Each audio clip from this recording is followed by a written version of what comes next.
for federal investment. I want to welcome our witnesses here with us today. This morning, we will be hearing from Ms. Carol Ellinger Haddock, Director of Houston Public Works for the City of Houston, testifying on behalf of the American Society for Civil Engineers. Mr. Christopher Coase, Vice President of Land Use and Development for Smart Growth America. Mr. Adi Tomer, Metropolitan Policy Program Fellow at the Brookings Institution, and Dr. Richard Geddes, Professor and Director of the Cornell Program in Infrastructure Policy at Cornell University and visiting scholar at the American Enterprise Institute. I will now yield myself 5 minutes for an opening statement. With each passing day, our nation's infrastructure becomes more inadequate for today's demands and increasingly more dangerous for American families. If we as a Congress want to prepare our economy and our nation for a rapidly changing future, we must dramatically improve and modernize our infrastructure. A strong economy depends on strong infrastructure to function effectively. Unfortunately, according to the American Society of Civil Engineers 2017 Infrastructure Report Card, our overall infrastructure grade is a D+, meaning that it's in poor condition and at risk. Our roads are crumbling, tens of thousands of bridges are structurally deficient, and roadway congestion continues to sap our time and productivity. Many rural communities are still cut off from broadband access and are unable to benefit from advancements like telehealth services. As severe weather becomes more frequent, cities and communities along our rivers and in coastal areas are put in danger by levees that might not withstand the next large storm. I know that in my district on the Ohio River, we are currently relying on water pumps that are more than 100 years old. But it's not just Americans living near our waterways that are at risk. Our entire country is paying the price. Current infrastructure gaps are anticipated to cost the United States $3.9 trillion in GDP and 2.5 million jobs by 2025 due to lost productivity. Failing infrastructure will cause U.S. businesses to become less efficient, raising the cost of doing business and forcing those costs onto consumers. From 2016 to 2025, American households are expected to lose, on average, $3,400 in income every year due to infrastructure deficiencies. Despite all these costs, federal infrastructure spending has been on the decline and has failed to come anywhere close to meeting growing needs.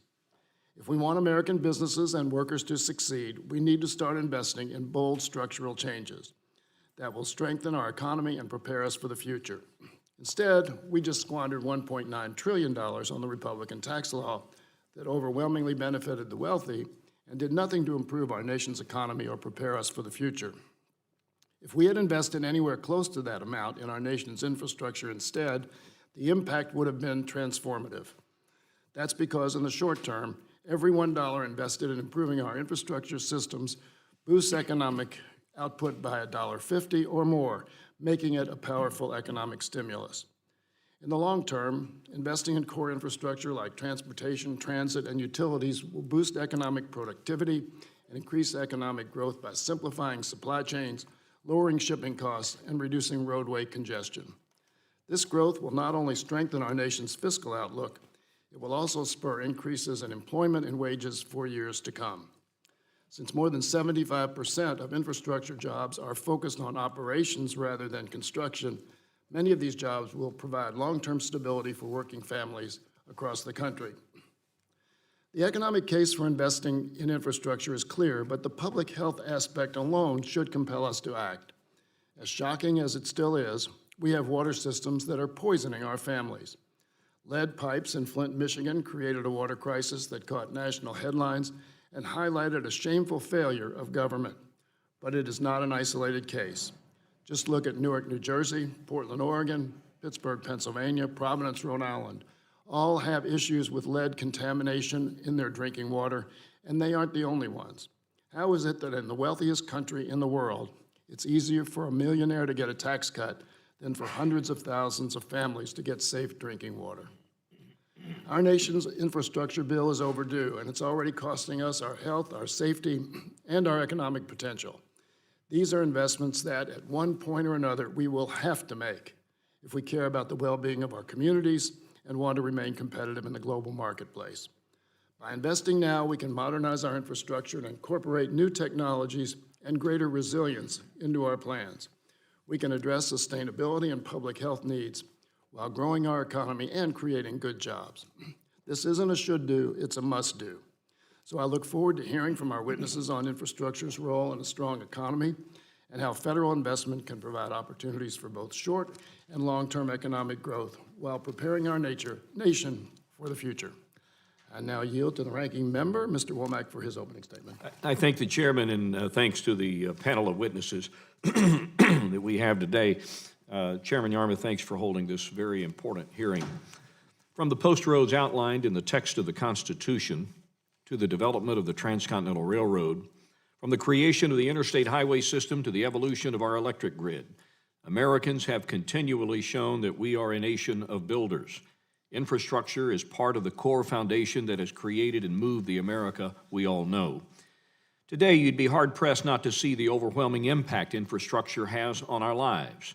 An extensive network of roads, airports, railroads, public transit systems, and waterways is vital to the mobility and the strength of families, businesses, and our economy. As we move forward in the 21st century, it is imperative that our infrastructure keep pace with the people and nation it supports. Thankfully, infrastructure has historically been a priority for both parties. This bipartisan spirit has served our country well, and it will be important as we work to rebuild and renew. There will, of course, be challenges. While the federal government has a vital role to play, empowering state and local authorities to lead on this issue is fundamentally important. On this committee alone, our members represent 36 distinct congressional districts encompassing nearly 27 million Americans, all of whom have different priorities. A rural district in Arkansas might need increased highway lanes for long-haul trucks. A more condensed populated district might be focused on public transportation.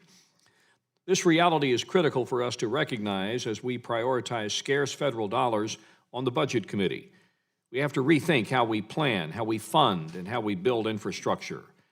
Smart and strategic investments will not only strengthen communities and boost the economy, but also ensure responsible use of taxpayer dollars.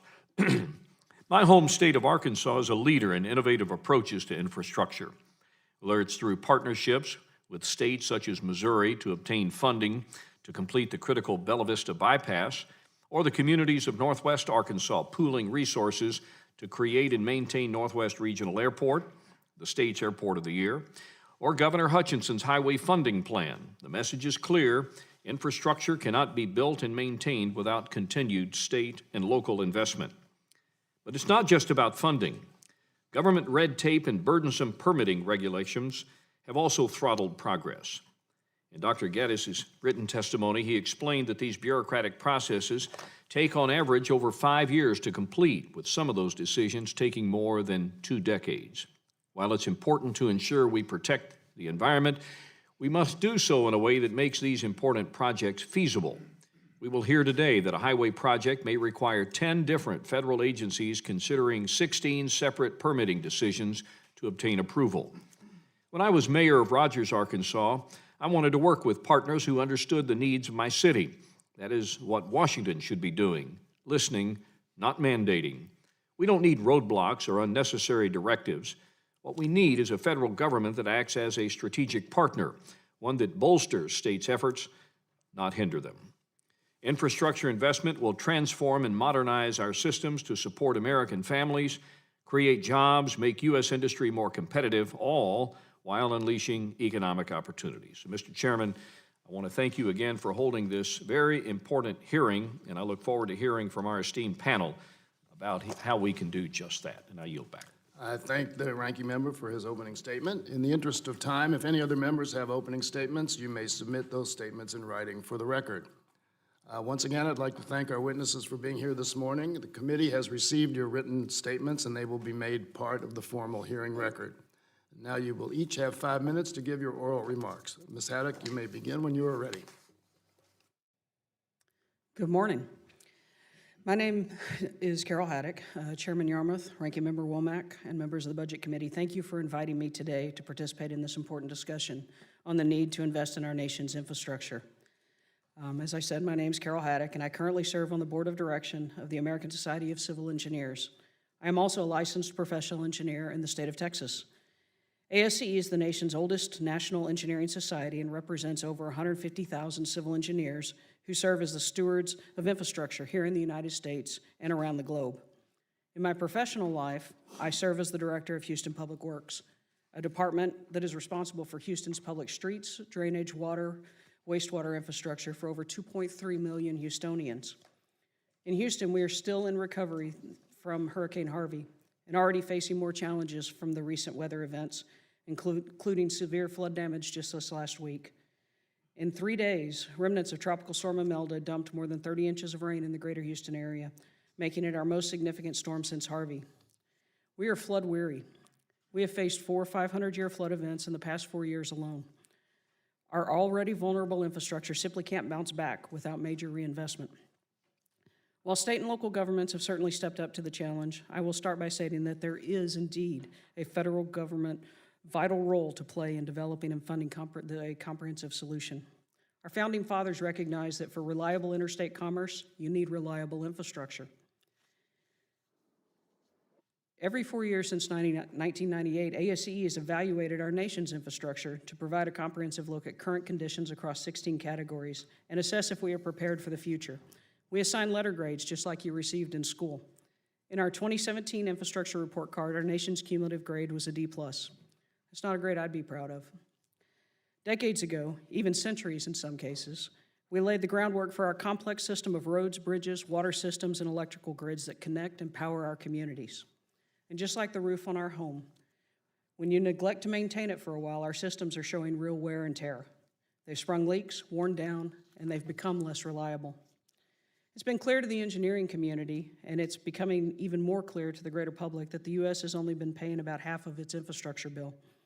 Between 2016 and 2025, the investment gap total across the 16 infrastructure sectors is projected at just over $2 trillion.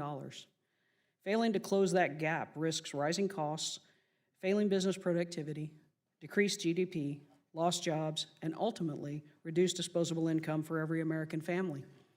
If these issues are not addressed, poor infrastructure can cost each American family $3,400 a year, or $9 a day, in personal disposable income. This money out of our pockets going to car repairs, gas, and time wasted in traffic. This expense is really a hidden tax that we are all paying when the federal government kicks the can down the road. That number reflects a gradual degradation over time, hard to discern. But I'll tell you, coming from Houston, these numbers seem conservative. The opportunity to modernize our infrastructure systems must be done right.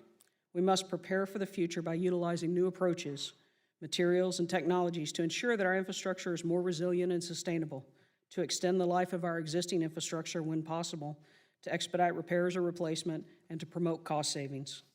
My career has been in the water sector, and I'm continuously amazed by what my peers are doing to push the envelope of what is possible.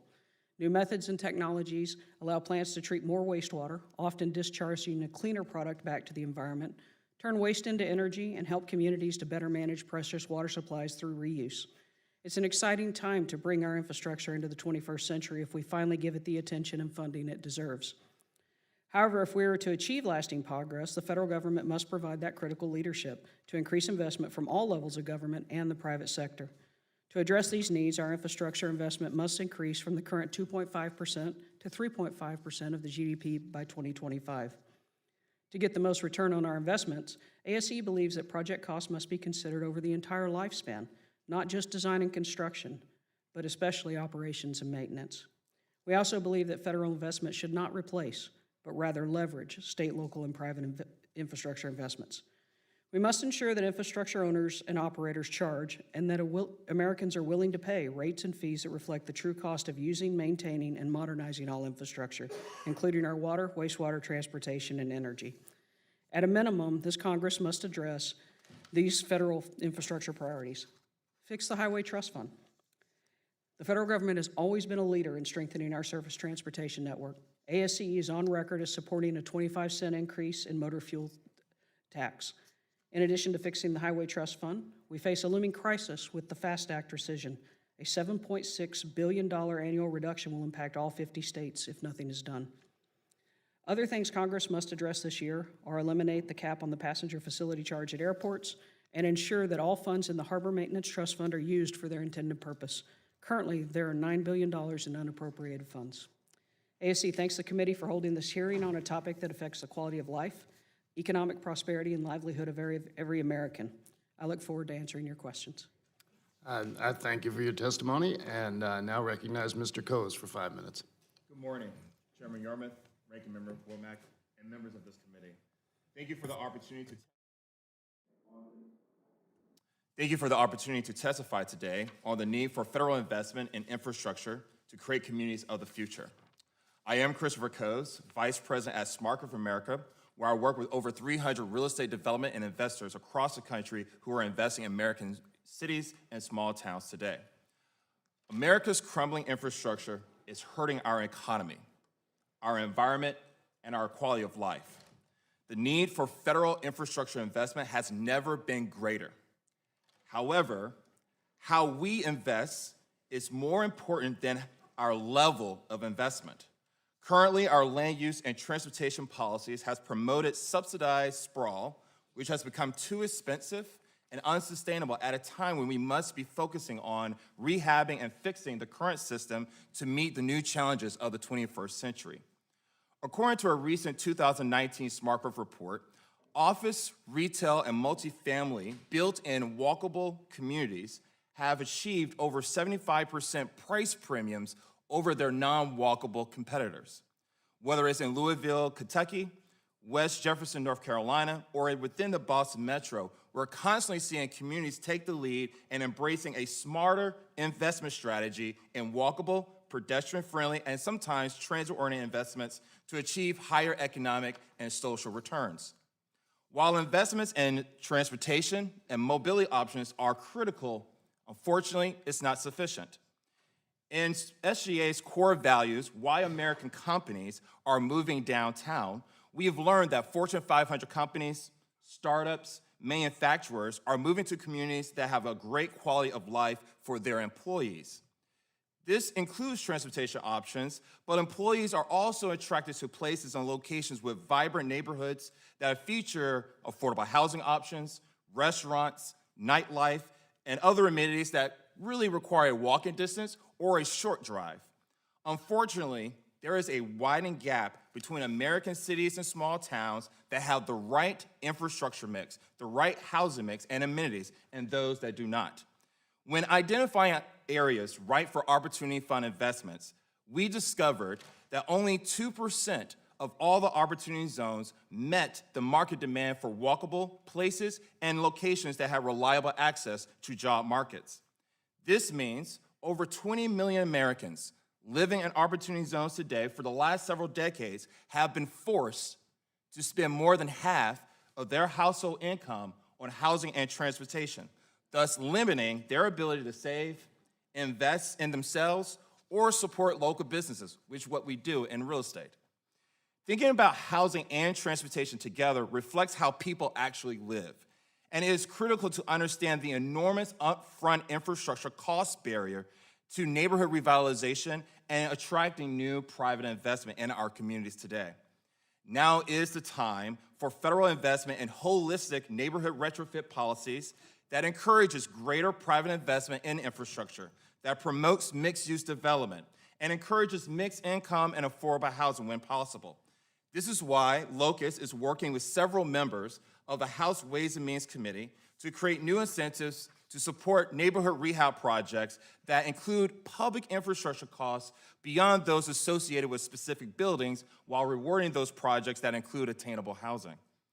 To make communities investment ready, federal investment has to go beyond just roads, bridges, and transit, but it has to be about modernizing our schools, brownfields, our water infrastructure, and rural broadband.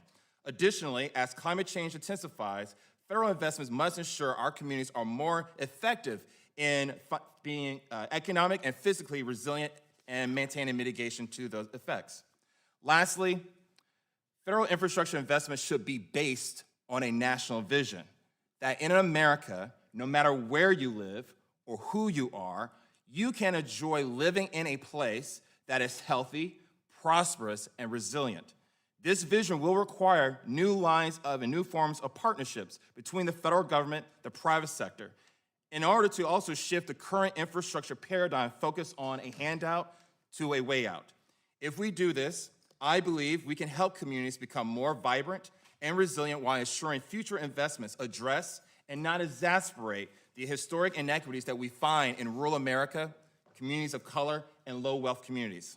In closing, I would like to thank the committee for this opportunity to speak on the need for a smarter federal infrastructure investment strategy and sharing our ideas on how the private sector could be a partner to achieve that. Thank you. And I thank you for your statement. And now, Mr. Tamer, you're recognized for 5 minutes. Good morning, Chairman Yarmouth, Ranking Member Womack, and members of the committee. I appreciate the invitation to appear before you today. It was obviously really easy to prepare for this speech after such a slow news day yesterday, so thank you for the timing too.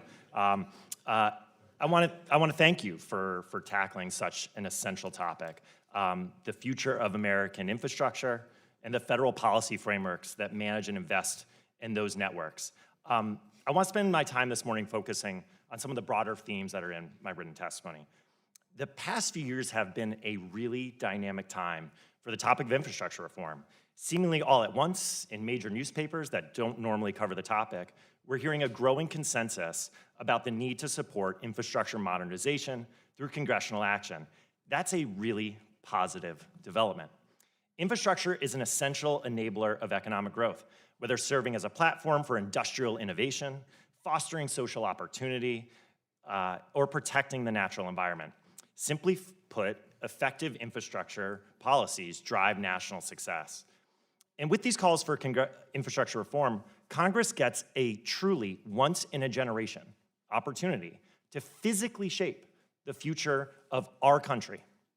But what does genuine reform look like? And I genuinely mean that question. What outcomes does Congress hope to achieve? I respectfully submit to all of you that the primary answer cannot be spend more. The conversation cannot start with the amount of money we are going to invest. It's true that some of our infrastructure systems require capacity expansion, significant upgrades, digital modernization, and that more spending is typically warranted. It's also true that federal spending levels as a share of GDP are less than decades past. But the amount we spend on infrastructure should not be the primary reason to motivate reform. Spending is not an outcome. Spending is an output. Our problem, actually, is waywardness. When the nation gets a collective feeling that we need to reform policy frameworks, whether it's healthcare, education, infrastructure, when we can all sense something is amiss, it's a telltale sign that our current policy frameworks aren't delivering outcomes we want. That collective feeling isn't about spending. It's about a deeper set of collective failures. And this is the exact state of infrastructure policy, especially at the federal level. A lack of clarity around exactly what we want to achieve. Consider what motivated the federal policy frameworks that we all follow today. Their authors crafted policies that respond to the challenges of their time. Issues like connecting cities across state lines, delivering telephone and cable lines, and stopping sewage dumping into our rivers and streams. If you were to start from scratch today and write a fresh set of national objectives, a set of concepts that could bring prosperity to all people, for business success, genuine stewardship of our natural environment, is that the list you would write? Do you feel like we lack city-to-city connectivity in this country right now? Are there not enough telephone cables in our communities anymore? The truth is we've long outgrown these objectives, much of it due to our own prior success.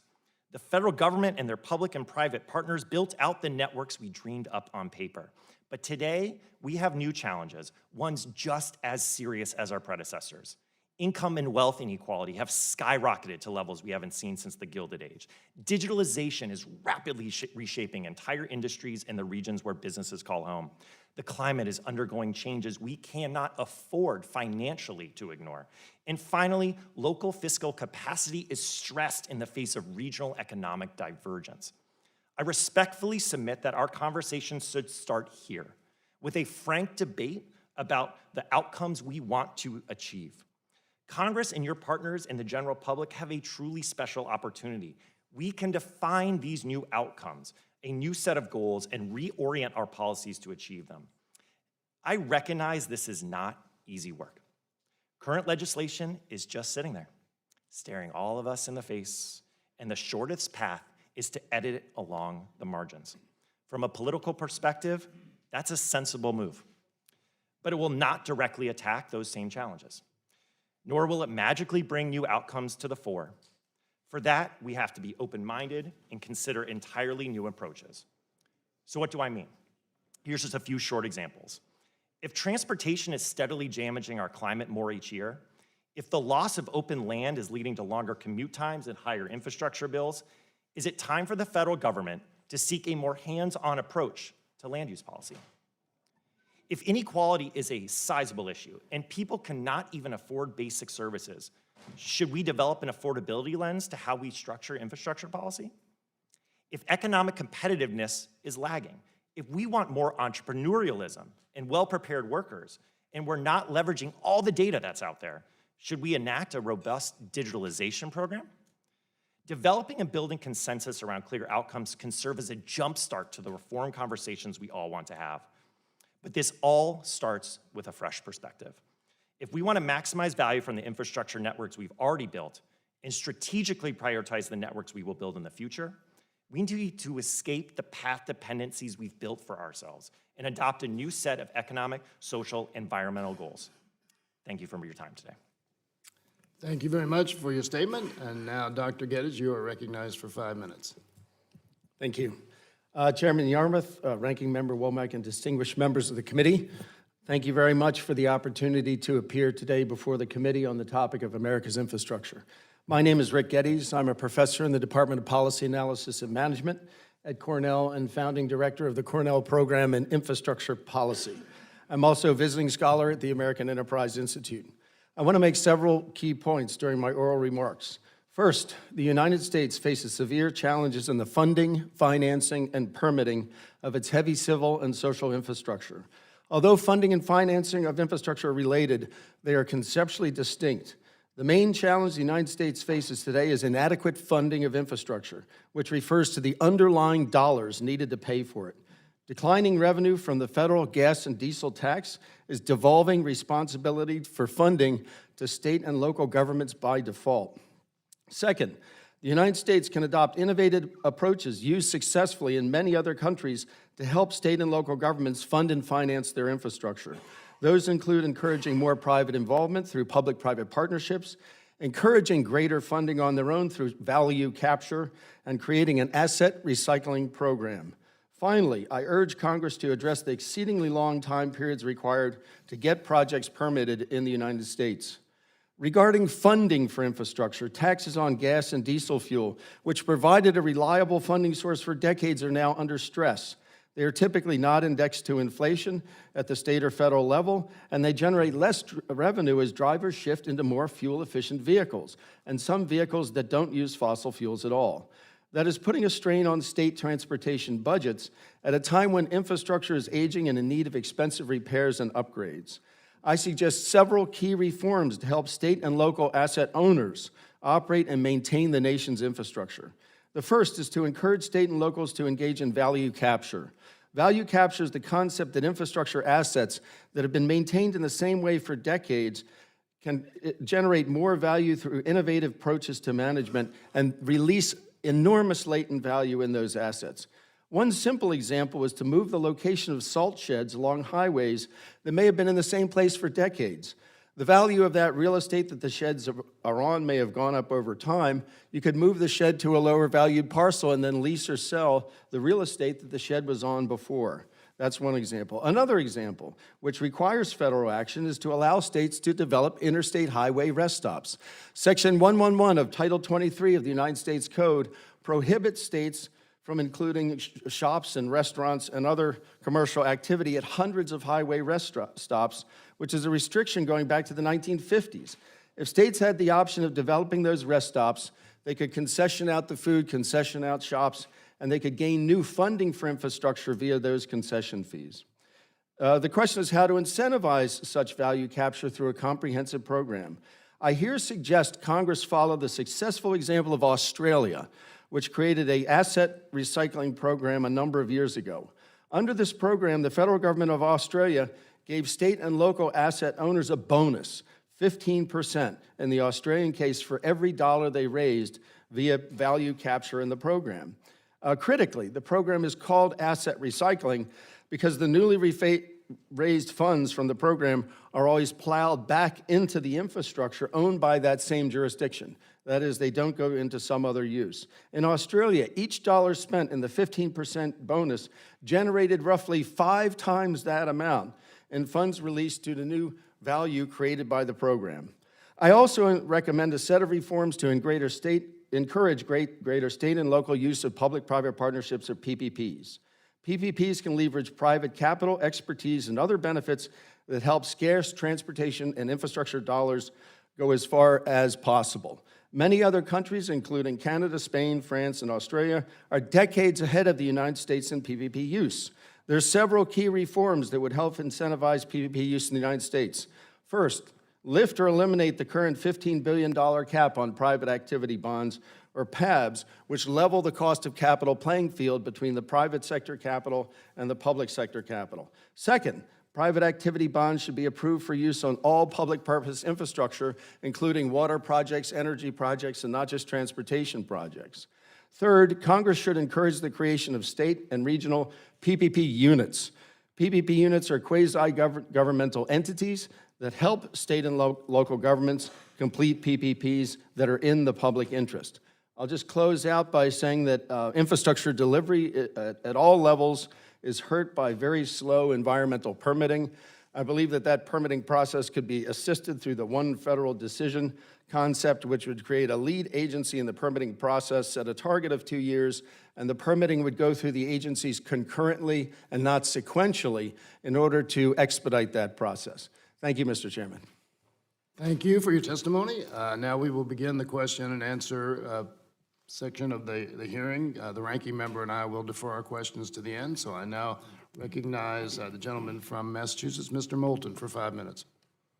Thank you, Mr. Chairman. Chairman Yarmouth, I ask unanimous consent that the testimony of the American Association of State Highway and Transportation Officials be inserted into the record. Without objection. I'd like to begin by citing 2 things the ranking member said in his opening statement. The first on bipartisanship, and the second on differing priorities of districts around the country. As ranking member, if I have it right, you said, my home state of Arkansas needs increased lanes for long-haul trucks, whereas other more urban communities may need more investment in public transit. Correct. First, I would like to point out that highways are just as public transit. Neither would exist without government investment. And it's the lack of government investment that's gotten us to the embarrassing state of America's infrastructure we know well today. Second, the ranking member is right. The transportation and infrastructure investment has historically been a bipartisan priority, and it must be going forward. In recent years, however, even this topic has become partisan, with the conservative billionaires in the Koch family running campaigns in urban areas against transit initiatives because they negatively impact the car and oil economy. Third, and closely related, we need to start making infrastructure investment decisions based on facts, on real numbers, and truly understanding the long-term costs and benefits, and the impacts these transportation and infrastructure investments have on other parts of our lives, on public health, on community health, on economic development and economic opportunity. I will use one example. Virginia has recognized that one of the best ways to deal with the congestion caused by long-haul trucks on our highways, which the ranking member cited as an issue in Arkansas, is to invest in railways, something the federal government has scarcely done since the 19th century. One single train can easily carry 300 trucks. And for those of us who support a free market approach to transportation, we ought not only subsidize highways when rail is safer, more efficient, and better for the environment. Let's invest in both and give the market a level playing field. Likewise, investing in traditional transit in urban areas isn't always the right answer either. Modern transit systems in Japan look almost nothing like the old-fashioned diesel commuter trains my home state government of Massachusetts wants to buy more of as we speak. So let's make sure we're making investments not based on the status quo, not simply repairing our roads and bridges as we always hear, but truly making smart, fact-based, business-savvy investments in 21st century infrastructure after examining all alternatives on the table.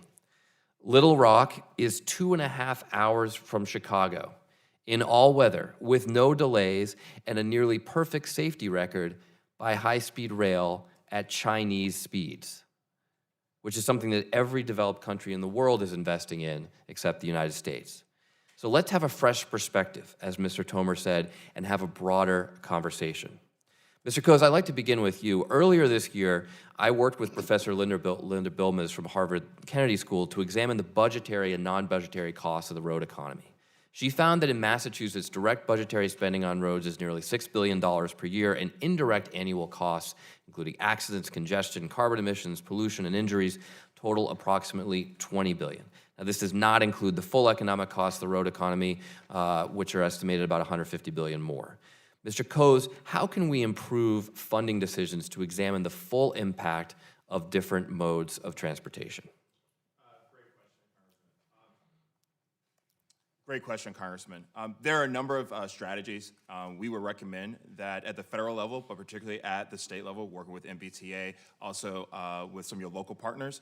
One of the first strategies that we find across the country is that many jurisdictions, also here at USDOT, do not do physical impact analysis on those infrastructure projects. So I would emphasize the need for every time we spend a new dollar on infrastructure, that we have a full comprehensive review of not only the, as my colleague to my right suggested, just on the design build, but also the net impact on surrounding communities.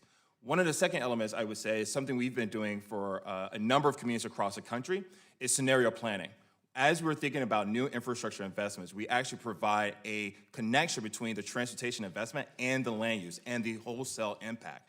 And that actually provides a much better picture of both not only the tax revenue implications, but also the physical impacts on local revenue. So those are just two simple strategies that both USDOT as well as state DOT should be incorporating to cover the full cost of those investments. And I would just close by saying that that sounds really smart, and we just need to make sure we do it in an efficient way like Dr. Geddes recommends, so that we don't just have a lot of bureaucracy, but we can truly understand the full economic cost of these decisions. Thank you, Mr. Chairman. Gentleman's time has expired. I now recognize the gentleman from Missouri, Mr. Smith, for 5 minutes. Thank you, Mr. Chairman. I'll say it one more time. I say it every time that we are having a hearing in this committee. It's been 157 days since we were supposed to pass a budget. This committee has not even presented a budget, and that is the sole purpose of this committee. Nancy Pelosi, Speaker Pelosi, said that a budget is a statement of your party's values. Yet she refuses to even have one member of her party to file a budget to show the values of her party. Is her values of her party infrastructure? We're having hearings on it, but they're not filing a budget. I'm asking them to file a budget. This is the budget committee, so we could discuss a budget. It's been 157 days since it was supposed to have been passed, not filed. If we're going to talk about infrastructure, I think we need to talk about the inequality, not of wealth, but the inequality between rural versus urban. That's a huge issue that a lot of folks just don't want to look at, but it's a real issue. I represent 30 counties in southeast Missouri, everything 20 miles south of the city of St. Louis to about 20 miles east of Springfield, Missouri. We call it the Boot Hill of Missouri. 9 of my 30 counties don't have 911 service in their county. You're talking about better roads and bridges, which is needed. My people need to have 911 service. That's about public safety. That's inequality. The folks in rural Missouri deserve to have the same public safety that the folks in the urban areas have. The problem is 9 out of those 30 counties don't have 911 service in their county. But guess what? They don't even have cell phone service to call 911 in the counties that we do have 911 cell service, 911 providers. We hear people on the other side talk about 5G, how we need 5G. We need some kind of connectivity in rural America. And so I think when we're talking about infrastructure, that is the first item in priorities that we need to talk about. There are Americans that have worse cell phone service than the people in the jungles of Colombia. That's a problem. And so if we actually don't want to leave anyone behind, and if we want to care about inequality, look at rural versus urban. It is a real issue. And I challenge anyone on that side of the aisle to stand with me and try to address the rural versus urban divide, because it's real. It is absolutely real. The health and safety of the people in rural America, they should have 911 service. They also should be able to have internet service. And you know what? They should be able to have nice highways. But unfortunately, it's very difficult to build new highways because we also have the National Forest. And because of the National Forest, there's so many. There's over 70 different environmental procedures you have to go through in order to build a new shoulder, let alone a new lane on a highway in numerous counties in my congressional district because we have part of the National Forest. My people shouldn't be left behind because of government policies or just because it's a zip code that they've lived in. My family's lived in this area for 7 generations. It is my home. We were there before Missouri was even a state. And the opportunity that is with my friends and neighbors should be the same opportunity that anyone that decides to live in a big city. And so when we're talking infrastructure, Mr. Chairman, that needs to be the front priority about health and safety on infrastructure. I want to point out, we all know Hoover Dam. Hoover Dam took roughly 5 years to build. That was in the early 1930s, during the Great Depression. If you stand on Hoover Dam and you look over and you see that big bridge, that bridge was built in the 80s, started in the 80s. But it took almost 2.5 decades to build because of the environmental policies and the permitting processes in order to get it. These are areas that we can transform to help make things happen quicker, more efficient. With that, Mr. Chairman, I see my time has expired and I yield back. Gentleman's time has expired. I now yield 5 minutes to the gentlelady from Minnesota, Ms. Omar. Oh, I'm sorry, I'm wrong. The gentleman from New Jersey, Mr. Sears.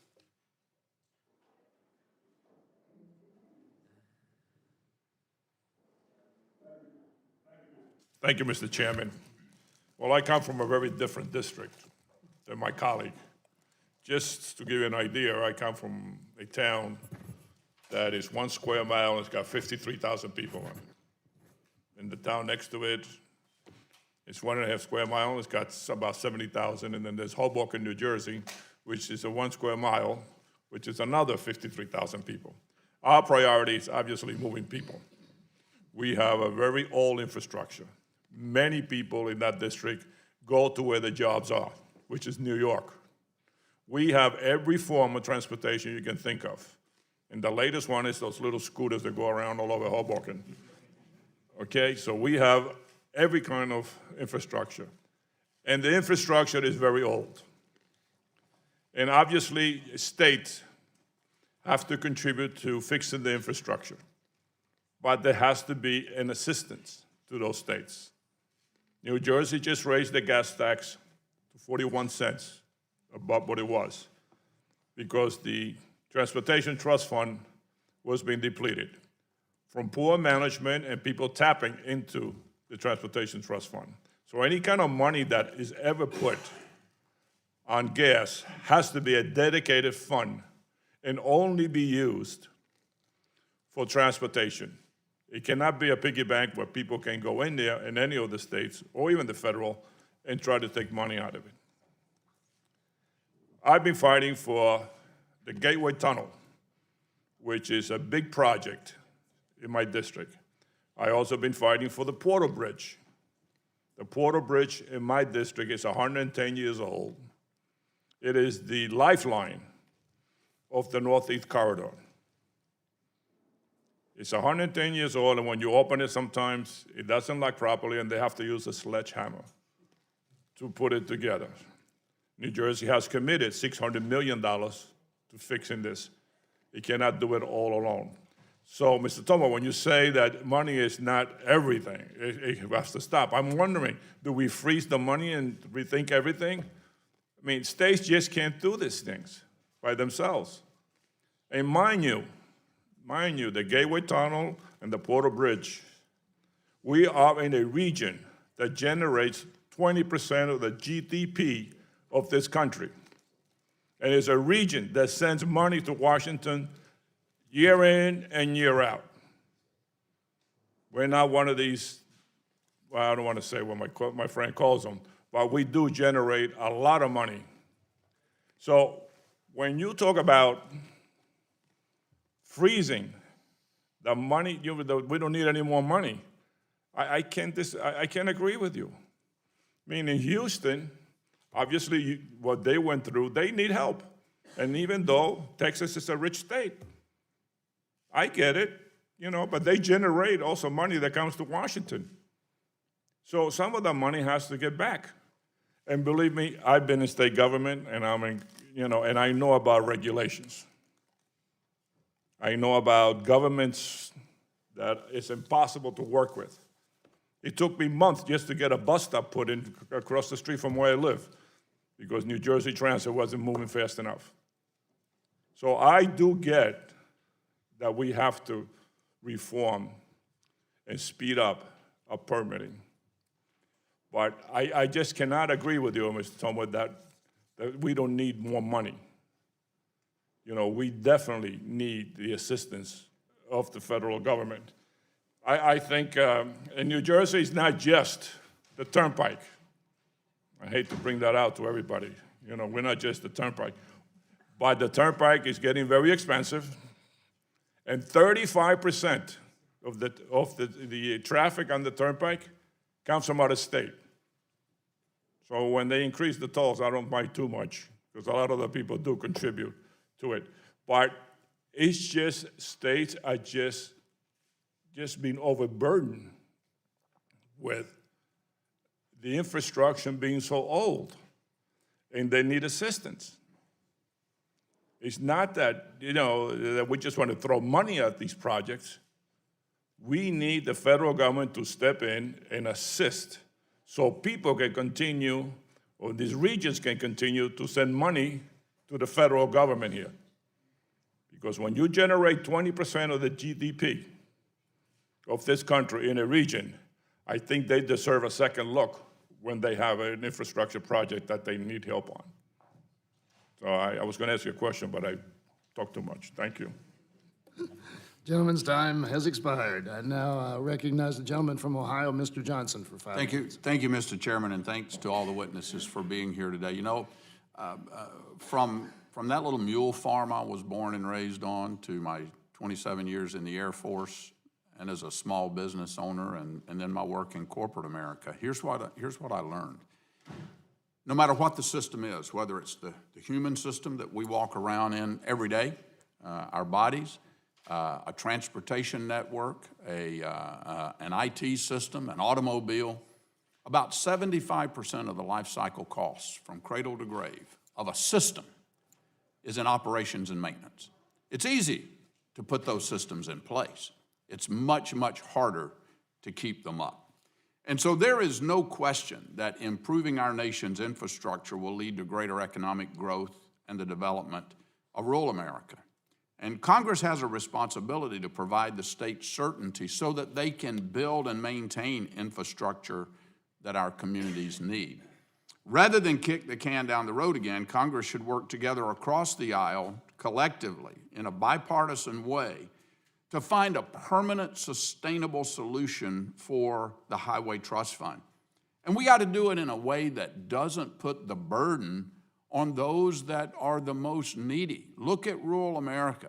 I mean, don't get me wrong. I understand and I agree that those that use the highway system, they're the ones that need to help pay for it. I get that. But who are the ones that are the most disproportionately affected by a use tax when we do that? It's those that live in rural America that have to drive 30, 45 minutes to get to work or to the hospital or to the grocery store to check on mom and dad. So we got to make sure that we go about this the right way. Dr. Geddes, I believe Congress should consider a variety of possible solutions, and I got some ideas of my own, but in your opinion, what are some of the options for providing a permanent funding source for the Highway Trust Fund? Yes, so thank you, Congressman. The Highway Trust Fund was a tremendous benefit to the United States. Federal gas taxes were increased heavily in 1956 to pay for the design and construction of the interstate highway system, and for decades it provided a reliable funding source. Now we've got vehicles, some of which don't burn gasoline at all, or fossil fuels, some which get wildly different. And people in inner cities aren't driving that much. They're taking mass communication or riding bikes to work or walking to work or whatever, right? Right, right. One issue with the Highway Trust Fund, of course, is fairness or equity. And back in 1956, we talk about both horizontal and vertical equity, if I may. Horizontal means if you use something, you pay in proportion. If you use certain kilowatt hours of electricity, you pay in proportion to use. And the Highway Trust Fund was like that back in 1956. A Buick sedan got about the same as a Chevy sedan, et cetera. But now, of course, technology has changed that, right? Because it's the same four-door sedan. One could be old, one could be electric, and they pay wildly different in the gas tax. The other is the vertical equity, and that's the notion that wealthier people would pay more, right? And now we have wealthier people who own a Tesla pay nothing in gas taxes. A poor person with or family with a Ford F-150 pickup truck would pay a lot more. So in both the vertical and horizontal senses of fairness, it seems like the gas tax idea has become weaker over time. So that's why in my testimony, in my research, you mentioned it, I'm moving towards more user fees. So most economists like prices or rates or fees, and the idea of allowing state and locals more pricing and tolling is a standard, and was pilot programs in the last highway bill to encourage that. Yeah. So if we move to a new system, I would very much like it to be a user fee-based system, but subject to what you just said about fairness issues. Right, so that we're not disproportionately charging poor or urban, whatever the group is, more than the others. Yeah, I appreciate that. I'm sorry, that's my long answer. No, I appreciate that. I believe any discussion on infrastructure, we talk about the Highway Trust Fund, but one of the other really critical, important rural infrastructure issues is broadband. And building out broadband. I know that's not funded out of the Highway Trust Fund, but in rural areas like eastern and southeastern Ohio, where most of my district, 6.5 hours long, from an hour outside of Cleveland to an hour outside of Cincinnati, most of my district has inadequate broadband service in a digital economy. That's a death knell in the coffin of rural communities. So we got to work on that too. Mr. Chairman, I yield back. The gentleman's time has expired. Now recognize the gentleman from California, Mr. Peters, for 5 minutes. Thank you, Mr. Chairman. I want to thank the witnesses. I want to start with a couple of agreements. I want to agree with Mr. Tomer that we ought to fund outcomes, and we ought to identify where we want to go before we start spending money on it. There is a new move to resurrect earmarks, so-called congressionally directed spending, and that is all about funding projects in your district. And I think even beyond that, some people just think about throwing money at projects without thinking about the results you get. So I want to endorse your analytics as a way to approach this. I also want to, Mr. Smith has gone, my colleague from Missouri, but I think that regulatory reform has to be part of this. We should not be throwing away money on permitting that's needless when we know what we want to do. I mean, I think we can achieve high standards. We should aim for high standards. Sometimes we can do that much more efficiently. We ought not to be imposing extra costs on taxpayers when we don't need to. And I think that's certainly something we should be open to talking about on both sides of the aisle. Mr. Coase, I want to know, you talked about building smarter, denser neighborhoods. What is the federal government's role in that? What do you think that we could do? I think that's largely a local issue, but how can the federal government provide support and the right incentives for that? Well, thank you for that question. So first and foremost, what we are finding from the private sector market in terms of creating these walkable urban places, whether it's in downtown Thomasville, Georgia, or Bentonville, Arkansas, is that oftentimes to build that mixed use or two-story building, you have to improve the water infrastructure. You have to improve the stormwater infrastructure. But if you do a real estate deal, oftentimes you can't generate revenue off that infrastructure in the first couple of years. So what can the federal government do? Well, actually, in the FAST Act, the federal government actually said it will provide low interest loans to local communities and real estate communities who are trying to rehab rural main streets or transit-oriented development. Now, unfortunately, the bureaucracy has not allowed residents or local communities and real estate development communities to actually access those dollars. But by providing low interest loans that have a longer timeline than your traditional capital markets, you can actually finance those rural Main Street infrastructure improvements as well as COD. Now, the flip side of that is that that's also an opportunity to generate new revenue for the federal government through value capture, because private sector just needs a longer timeline to finance infrastructure. But because what I've mentioned earlier in our research, we're seeing, whether it's in Thomasville downtown, whether it's in Louisville along the BRT Dixie Highway where the BRT line is coming in, when you increase density, when you bring people closer to their jobs, when you bring them closer to their churches, when you bring them closer to their mom and dad, you actually increase the value. You actually allow people to have more money in their pocket.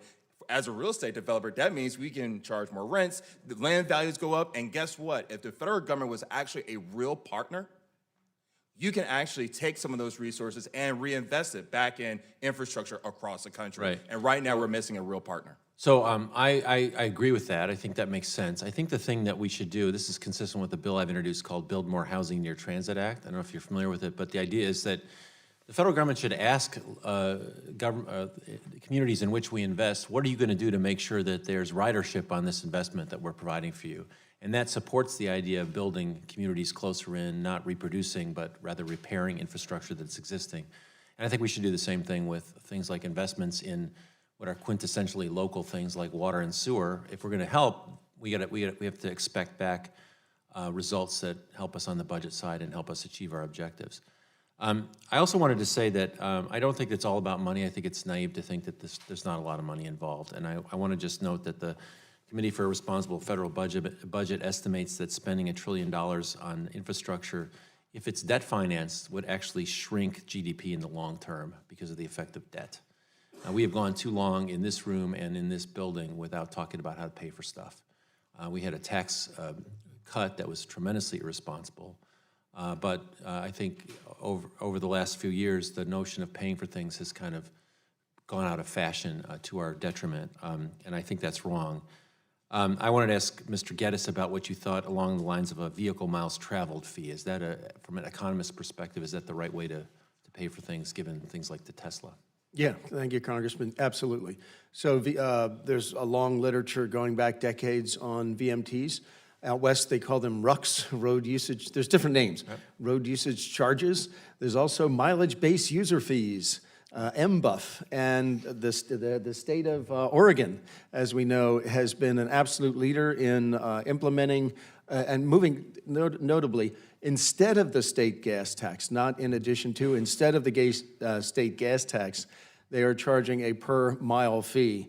You know, it's a road usage charge. To the economist, absolutely in favor of it. I'm out of town. I'm out of time. I also wanted to just mention that a carbon tax with some refunds to deal with underserved areas, I think, is also something we should be considering here, and I yield back.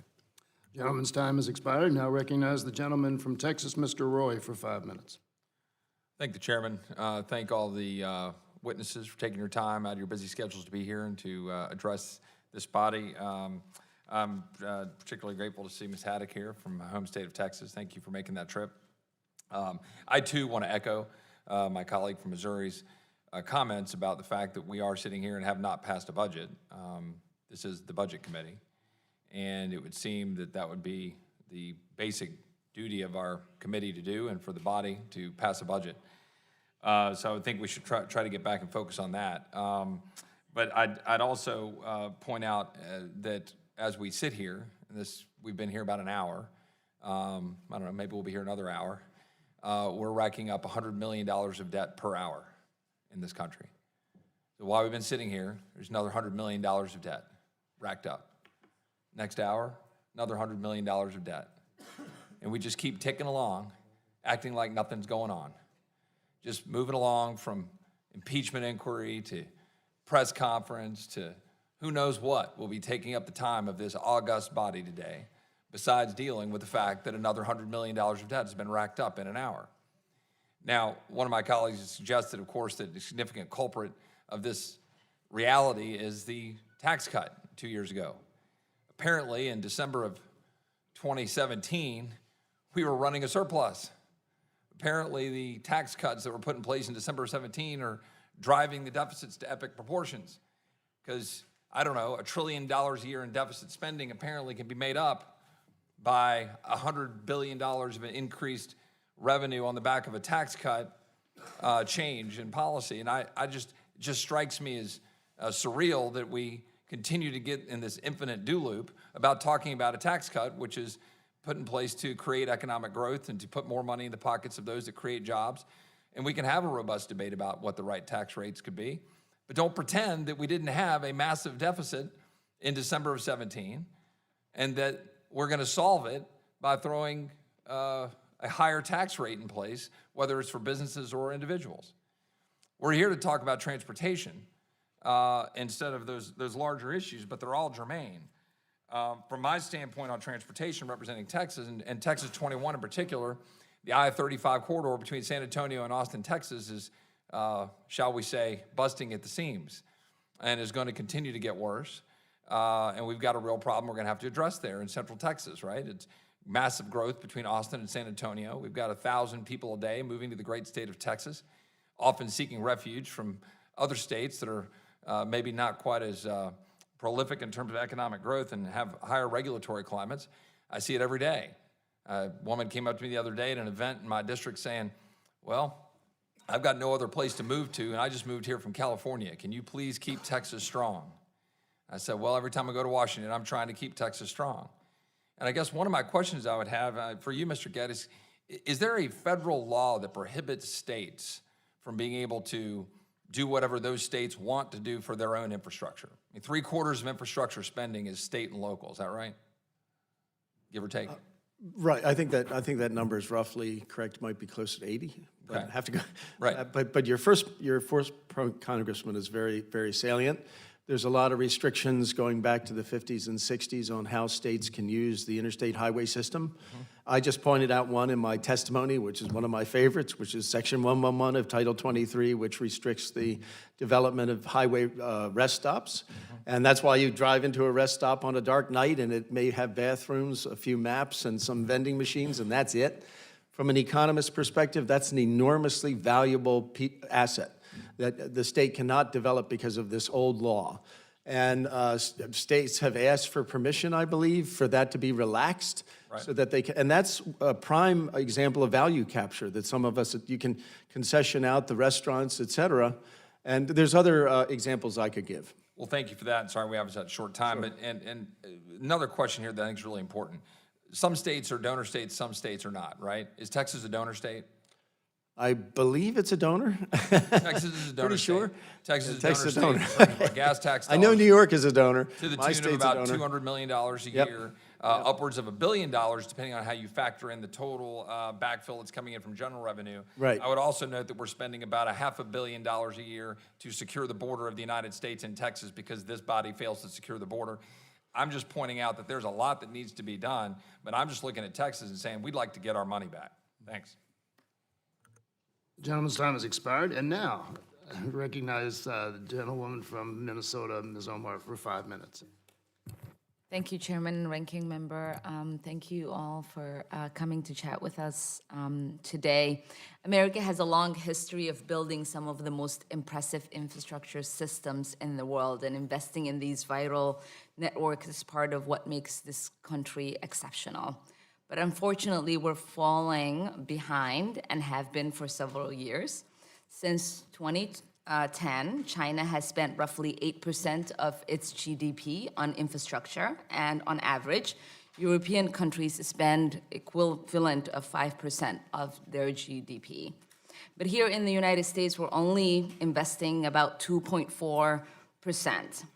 And we have been putting off a backlog of maintenance that is about an investment of $2 trillion, which makes me think to myself, how can a great country like ours continue to be great when we are unwilling to make the kind of investment that will make us so?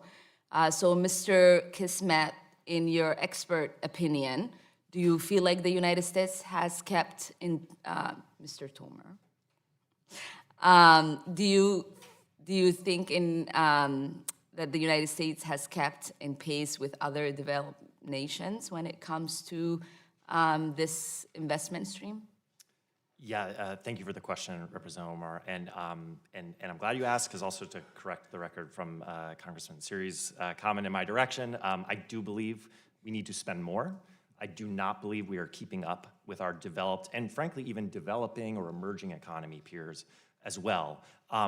The challenge there is making sure we understand exactly what we want to invest in. So just a very quick metaphor for anyone who either rents an apartment or owns a home, right, of any size, you could infinitely invest in that property, whether it's art on the walls, changing out your roof, expansions, what have you. We have to make difficult decisions. So the question is, yes, we clearly need to spend more. We know about the failing grades. We know about water infrastructure that's not working, a lack of broadband infrastructure in rural and urban neighborhoods. The question is, how do we pick what we invest in? How do we have vertical collaboration, federal, state, local? And what's the role of the private sector to work alongside the public sector? So yes, to invest more, the question is doing it wisely. Yeah, and furthermore, how is this country's global competitiveness and long-term growth potential impacted by the backlog we currently have in maintaining the needs of the aging infrastructure networks? Yeah, thank you again, Representative. The world is rapidly digitalizing everywhere. Emerging economies are banking via mobile phones, right? And digitally banked at that. Meanwhile, the scooters that many of us see in our communities, including right here in Washington, you need a digital bank account to be able to use those. You need a smartphone. You need to know how to use a smartphone. And I'm not trying to pick on any employer. In fact, I think this is a good thing, by the way. To apply for a job at McDonald's, you often need to have a digital resume. You have an email address. You need to have a way to be able to submit that resume and then check your email to see, right, what the response is. We are woefully behind on the levels of digitalization we should have, which when we are truly still either number one or number two, depending on the data, the wealthiest country in aggregate in the world. So we need a stronger case to digitalize everyone. And that's probably one of the most glaring elements I see in terms of economic competitiveness. Many of our regions and households who live in them and businesses are fully digitalized, but there's still so much more ground to go. Do any of you have anything there? May I comment, Madam? Yeah, I think it's a wonderful question. Well, one thing I really think we should stress in terms of spending is, again, what we spend it on. And we have been blessed in this country to have a mature transportation system for decades that gives us unprecedented connectivity. China, of course, is still building it out, right? But what we face is a problem with operation and maintenance, and that gets back to Mr. Johnson's point. The spending really needs to address this deferred maintenance problem that we have in the United States. We don't need to build another interstate highway system. We need to take care of the one that we have. And I think we need to think carefully about how we can create policies. That's why I've stressed public-private partnerships that include operation and maintenance in the contract. And spending more money on that operation and maintenance to improve those ASCE grades, I think, is the focus. Yeah, and deferred maintenance sometimes can be very costly. There was a highway that went down in my home state, Highway 35, and not only were lives lost, but it cost us greatly economically to be able to rebuild that. Investing in 21st century infrastructure is critically important. It's one thing that I've been talking about, and the investment and expansion of our broadband should be a priority for all of us. So thank you all for being here and speaking on that. I yield back. Gentlewoman's time has expired. I now recognize the gentleman from Tennessee, Mr. Burchett, for 5 minutes. Thank you, Mr. Chairman, Ranking Member. The Highway Trust Fund, I feel like, is in terrible shape. And as a nation, we need to be looking into new ways to fund our nation's infrastructure. And I apologize, I walked out. This might have been asked 1,000 times, and if it is, this is 1,001. But I'd really like to hear what y'all have to say. You know, however, with the rise of these electric vehicles, which I kind of get a little tickled when somebody says I'm saving the environment, I'm riding a bus, or I'm riding an electric vehicle in Tennessee. You know, it's usually one of those coal-fired plants that it puts that electricity out. So, although our coal-fired plants are doing a lot better than they used to. Of course, with the rise of these electric vehicles and their growing in efficiency in the automobile industry, I feel like it's time to start looking into a new source of funding. Dr. Gaddis, what would be your recommendation for financing our country's infrastructure? So thank you, Congressman. That's one of the big reasons I made a distinction between funding and financing in my testimony, is that the underlying problem is really funding, which you point to. And you can just call me Tim. When they say congressman up here, I usually just keep walking because I know they're talking to one of these old guys back here. So. Call me Rick. All right, Rick. But that's why I'm like a broken record. I say VMT fees. Because if you drive an electric vehicle... Now, I know what VMT stands for, but Dan Crenshaw beside me doesn't, so why don't you tell me what... For Dan's benefit? Yes, sir, for Dan's benefit. It's a vehicle miles traveled fee. And it's just a per mile fee, and it's the same way we charge for electricity or natural gas, per therm or per gallon of water, right? You just charge per mile of road use. Now I'm a gearhead, so what are you going to do? You going to put it on the odometer? Is it going to be another one of these electronic devices that y'all want to put on something that a lot of the folks in East Tennessee are a little leery of? Yeah, so.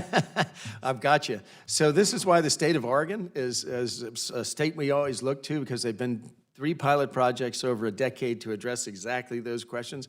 How do you do it? There's different ways that sort of dial in the level of privacy you can have. One, I call it the all-you-can-eat version of using the roads. You pay, I think, a quarterly fee, and they don't monitor anything. They don't monitor your odometer. They don't monitor your location. There's another one that's a little box about this big that all cars have a USB port now that monitors your car's speedometer. All your cars do, not all of mine. Not in Tennessee. I got a 61 International Scout and a 69. No, I drive an old Chevy, just for the record. All right. But the little box on a new car would monitor the speedometer. If you know what the speedometer of a car is doing, you know how many miles it's traveled. The privacy is perfectly protected.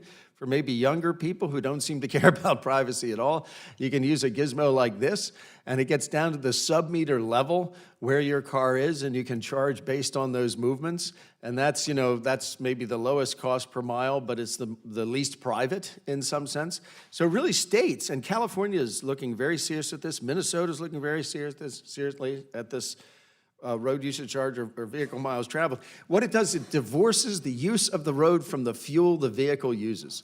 So you can have an electric vehicle, but everybody uses the same lane mile. You charge for the lane mile rather than the fuel use. And that's why so many policy wonks like me like it. I say a lot of, me included, are going to have, folks like me are going to have to die off before we actually buy into that, because that's I can see a lot of pitfalls with that, especially some of my conservative folks. Of course, we're constantly having to prop up the Highway Trust Fund with other accounts, and I'd like to know, start with you, sir, and just real quick before I run out of time, how do y'all suggest that we get our spending under control? You want to go ahead? No. Thanks for punting that to me. I believe firmly in setting up these outcomes that we care about. And understanding the revenue streams that are coming in, as well as exactly what you all were just exchanging about. What are those future revenue sources? Relative to other accounts across the federal government, the Highway Trust Fund actually has much more concrete set of barriers. Let's to mix metaphors a bit. Right. In Tennessee, we manage our money very well. Our legislature balanced budget and things like that. But one thing we didn't do when they put the gas tax in, they didn't put a multiplier in. Now they've had to go back and bump it up again, and I worry about that. Of course, you can't take into account electric vehicles and things like that. Any of y'all, ma'am? Okay, that's fine. We're good. Well, I will say that it is about spending, but it's about how we spend and what we're spending it on. And because we are not spending it on the operations and maintenance, we're spending a lot more in the replacement and repair down the road. And so if we were making those investments along the way to make sure that the infrastructure we built was staying in the best state of repair, if you don't change your oil, eventually your engine's going to need a lot more work than if you just did that routine maintenance along the way. So how do we control it? We do that routine, annual, planned, and needs to be budgeted over years and decades, funding to support the operations and maintenance. Everybody, well, I don't yield back any of my time, Mr. Chairman. No, I the gentleman's apologize time for has it. Thank expired. you for your indulgence, and thank all y'all. This has probably been one of the more informative committees, and this has been one of the more informative meetings in that committee. So thank y'all. Gentleman's time has expired. I now recognize the gentleman from Georgia, Mr. Woodall, for 5 minutes. Thank you, Mr. Chairman, and thank you all for being here. I appreciated, Ms. Haddock, when you said federal funds should be used to leverage, not replace state and local funds. When we talk about operations and maintenance in particular, though, if I'm going to leverage state and local funds, and those states and localities plead poverty because they have a lot of other things they're also working on, I'm not casting aspersions on their motives, just the fact that they don't budget for it, then what? Do I go ahead and pay 100% of the cost with federal dollars, or do I allow those assets to fall into disrepair facing the larger outlays in the future that you described? So the best way to tackle these moving forward is to make sure that up front we have the agreements. One of the things that in Houston that voters have supported and have been willing to do is to not only have fees, but to raise fees when they are dedicated to the purpose for which they're set up for. Back in 2010 and reaffirmed this past year, our voters actually dedicated a drainage fee specifically to deal with stormwater in the city of Houston. And that money is used for improvements in the infrastructure. So it has to be a partnership, and it has to be that agreement up front where we as local entities, when we sign on to these things, that we have it dedicated in a way that we cannot override, that we have it in the agreements, and that we have it in the legislation, we have it in the agreements moving forward to make sure that doesn't happen. There are competitions. We have people that are trying to figure out how to get from paycheck to paycheck to do the things that they need to do. And that's in a community where the only thing you have more of than water is tax revenues, right? I mean, Houston's on fire economically in ways that a lot of the rest of the country hopes to achieve. Mr. Coase, you said, which I appreciated, it's not how we invest is more important than how much we invest, though I know how much is important also. Are there circumstances in aging infrastructure, whether it's in rural America or whether it's in urban America, where retrofitting is more expensive than starting all over again? Or is it universally true that repairing that wastewater facility that hasn't been maintained in 50 years is superior to building a new community right next door? I would say, based on our research, traditionally, physically, from a physical responsibility standpoint, investing in existing communities is cheaper than building new communities. Generally, in my hometown of Thomasville, Georgia, we had to do that same dilemma. Do we invest in our downtown, which needed new stormwater system, new sewers, because we want to provide more housing, or do we build more suburban development out closer to 319 towards Tallahassee?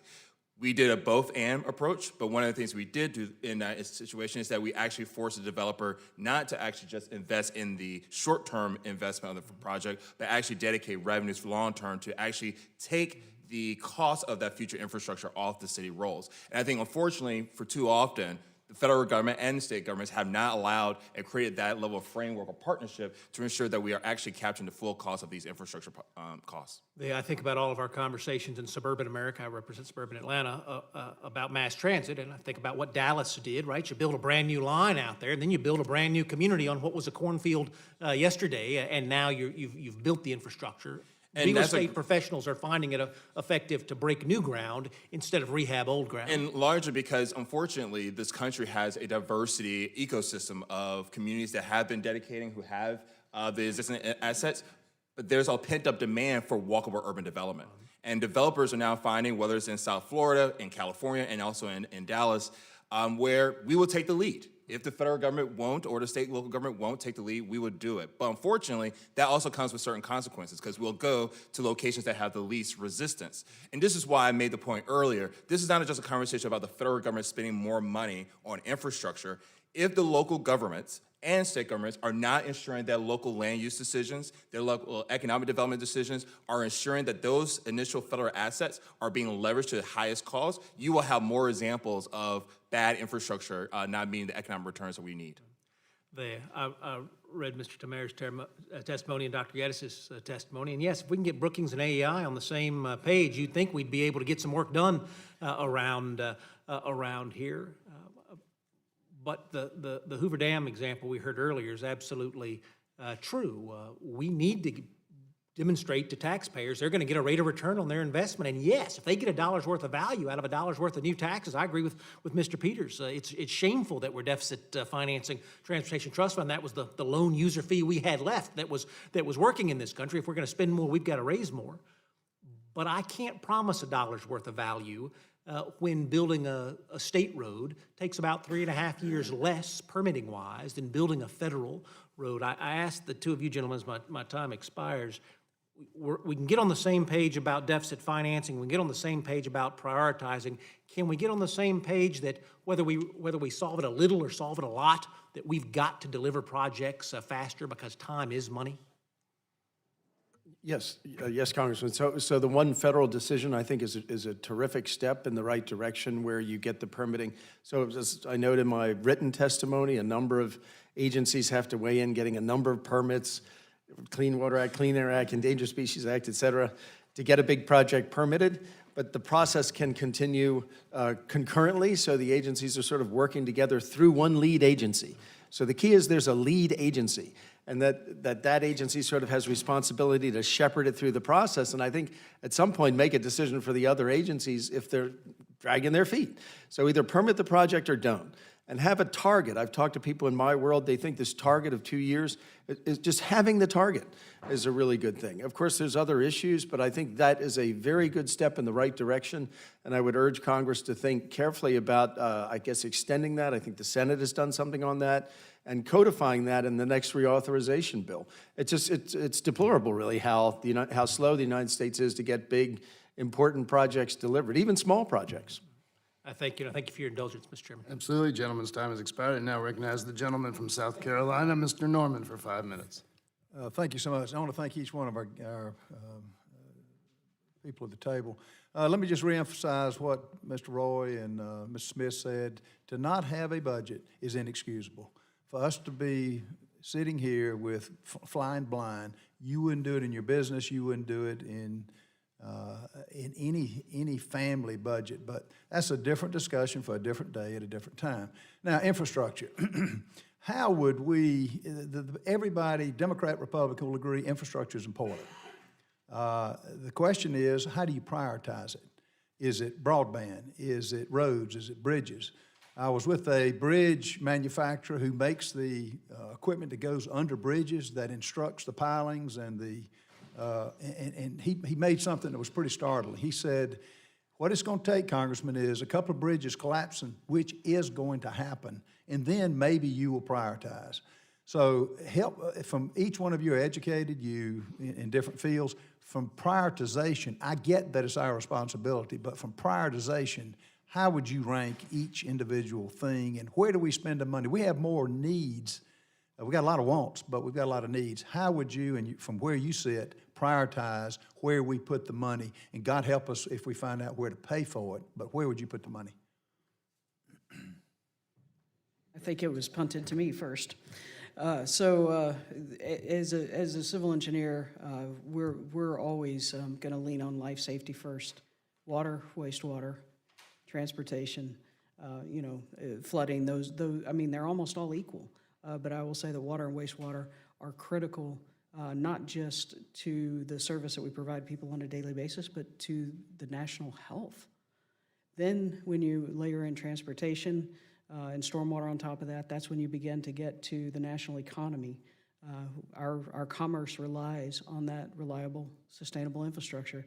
And you can't ignore broadband, communication, all those things, because currently our commerce depends on all those things.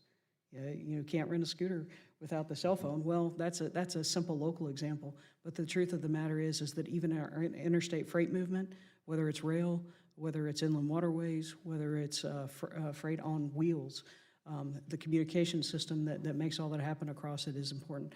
So when you ask me to prioritize, what I would say is that we need to generate funding sources tied to each of the uses that are tied back to the user fees. And so it is not necessarily that we compete one against each other, it's that we marry them up with the appropriate funding sources to make sure that they are all funded and that they are all able to move forward. Yeah, I'll add one. That was great. I'll add on top of that. Because so much, and I mean this in a lowercase u way, there's so many utilities in the infrastructure sector, and that's a big reason we want the VMT fees. It provides that kind of utility pricing to transportation. We have natural dynamics to kind of get those user fees aligned. One of the major challenges we have in the country, and what motivated my comments today, is there are what economists would say uninternalized costs, right? Negative externalities, positive externalities. That's part of the reason we have, and this body is so perfect for that, right? Is to come together and figure out, well, what are our shared priorities, right?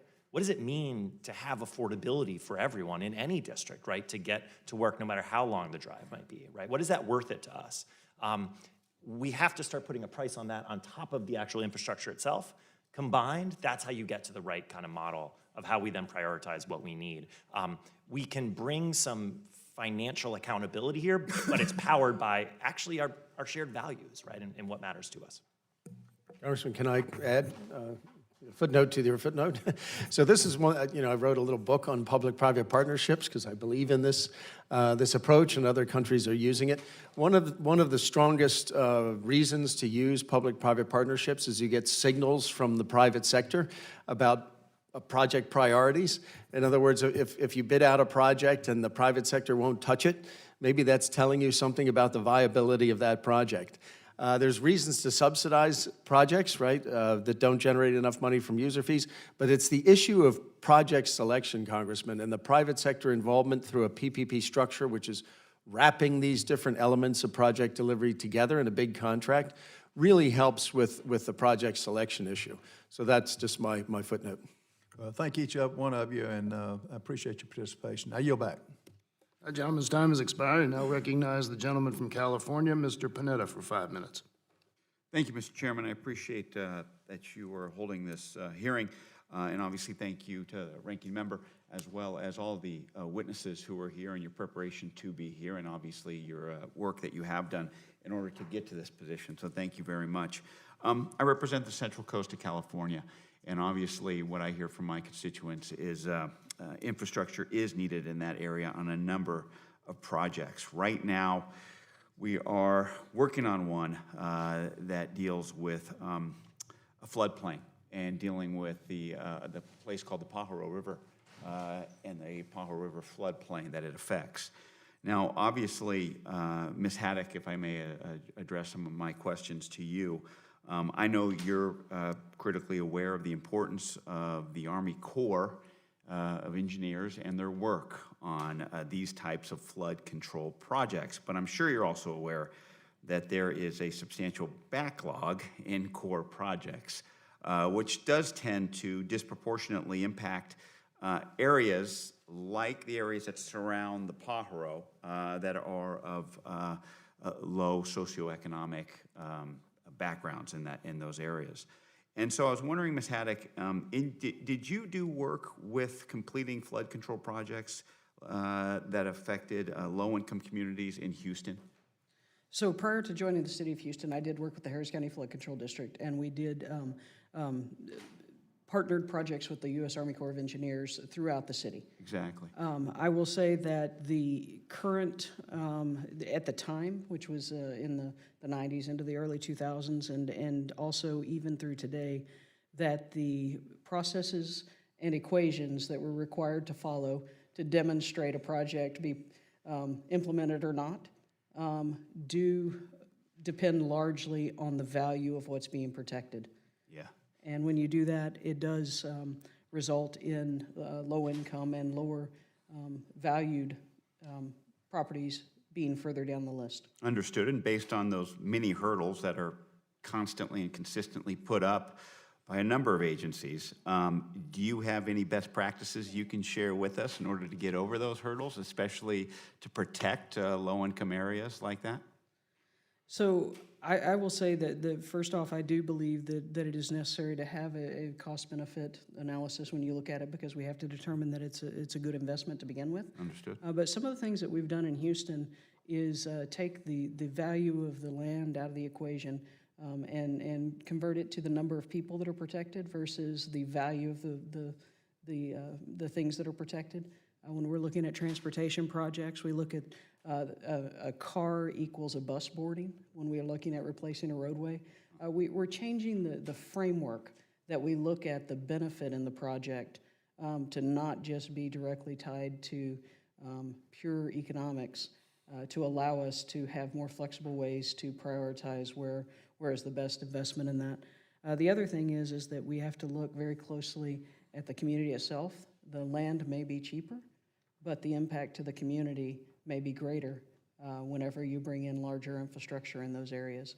And so we have to work very carefully to balance those as we look to implement projects. Let me ask you something. Obviously, in my area, as you know, which can be known as the salad bowl of the world or the berry bowl of the world, depending on what specialty crop you grow. But obviously, what about taking into account certain agriculture and certain agriculture lands that are around these projects as well? Would that be a recommendation of yours as well? Well, I believe that we need to look at every part of our economy that supports the nation, and so agriculture and the ability to provide in the food supply is important at home. Yeah. And now, look, I mean, obviously, in dealing with the Army Corps, as good a work they do, kind of as you alluded to, they can be difficult, and sometimes they can just say no. That being said, if the Corps is unable to fund a project, let's say in these types of communities, do you have any recommendation as to where we can turn for funding for assistance with flood mitigation? And I would open this up to the board. So I would start off by saying that mitigation has been shown that for every dollar you spend in mitigation, you save $6 in future disaster recovery. That's right. And so it is really important that we recognize that investment in mitigation is not just about that upfront equation. That investment in mitigation is about long-term benefit to our budgets and our spending down the road. But it's not just about the money either. It's also about the emotional, the toil on people as they go through disasters. In Houston, we're wary of flooding. And to have that repair money come to put us back in the same place where we were before the flood is not necessarily the appropriate place to be spending the money. We need to invest this recovery money to be more resilient and more sustainable as we move forward, so that next time we're not having to respond in the same way. How do you do that up front in a project is one of the things that we face on a daily basis as we look to implement projects. You really have to have, as my colleagues down here have said, you have to have a plan for where you're going, and then you have to make sure each dollar you invest and each project you implement is working you towards that plan. Understood. Thank you for your work, and I look forward to working with the Army Corps of Engineers with that advice. Thank you, Mr. Chairman. I yield back. Gentleman's time has expired. I now recognize the gentleman from Texas, Mr. Crenshaw, for 5 minutes. Thank you, Mr. Chairman. Thank you all for being here today on what is a pretty productive discussion, and especially to a constituent of mine, Ms. Carol Haddock, who came up from Houston for this hearing. As Carol is, of course, aware, we have a flooding problem in Houston. In fact, I just got back from my district where we had horrible flooding for the second time that I've been in Congress, which has not been very long. It's actually part of the reason I got into politics. Hurricane Harvey landed a sucker punch to Houston. One part of my district, Kingwood, it's at the bottom of a 2,500 square mile funnel where all of the watersheds empty into. It creates a problem. How do you prevent flooding in a place like that? It's a bit of creative engineering, but a lot of local permitting, county drainage decisions, channel dredging, and dam maintenance, all of which are important parts of that equation. So to Houston, federal support has been a blessing and sometimes a curse. We've received plenty of funding, but sometimes that funding is so delayed, like the $4 billion in HUD funding, or so weighted down with red tape that funds become inoperable. So my question for Ms. Haddock, outside of the funding itself, what are your key concerns on being able to deliver improvements and flood mitigation for the city of Houston? Thank you for that question. That is something we could probably talk about for hours. But the struggle that we have in Houston is a combination of deferred maintenance, existing infrastructure that was not ever envisioned for the type of activities that we're asking it to perform today. The lake that overflowed, that Kingwood was flooded by, was designed to be a water supply lake without gates or releases for flood control. It was designed for one purpose. It was built for one purpose, and that was not an Army Corps of Engineers design. It was actually, the city of Houston was largely involved in that. But it's one of those things that it's not just the money that's coming today, it's the infrastructure that's in place today that we're having to evaluate and look at. A lot of times when funding comes to us, the public gets very frustrated that it's not being spent faster. But infrastructure projects take years. If we have a plan in place and we know where we're going to go, it still can take a year or two to design that infrastructure before we can construct it. And as you said this morning, or just now, that less than 2 years, we've had another event in Houston. And this gets to something else I said about the red tape surrounding that federal funding. Can you speak really briefly to that and how that affects the local level engineers actually receiving that funding? So my experience, and I've been in the flood control arena most of my career, has been that the funding that you see from a major flooding event, that the first infrastructure funding you see is 5 to 10 years after the event. That's the first time that it's available for you to put projects in the ground. We have projects in the ground in Houston that were from Tropical Storm Allison in 2001 that were in place just before Hurricane Ike in 2008. And we're still working with 2015, 2016. How can we speed that up? I would say in communities that are capable of dealing with a direct allocation, that if we can directly allocate that funding to the local communities, that they can implement it quickly. If you have a partner like Harris County Flood Control District, that's trustworthy. I want to shift gears, because we have very little time, to the Houston Ship Channel. Can you talk briefly about the impact of the current proposed widening of the Ship Channel and the impact, the economic impact, engineering impact that would have on Houston? Not just Houston, on a large portion of the country and the world, absolutely. So the Houston Ship Channel is one of the largest ports in the country, bringing in foreign and domestic tonnage and dividing that up and spreading it throughout the country, whether it's through rail or wheels or other ways that it distributes out of that. And so having the Houston Ship Channel widened and deepened to be ready to accept the new larger ships that are available to access the new Panama Canal is not only essential for Houston and Texas, it's actually essential for the United States.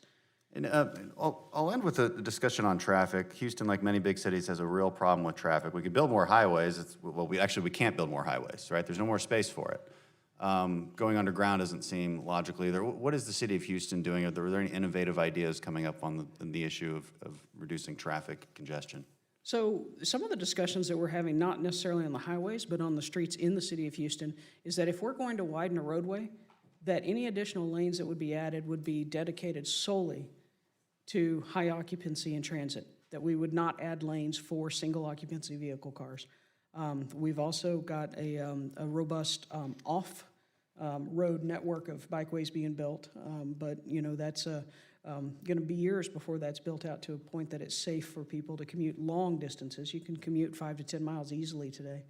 But we need to look at other ways to add capacity that don't involve us sitting individually in our individual cars driving to our locations. We need to look at alternate ways to bring that additional capacity into our system.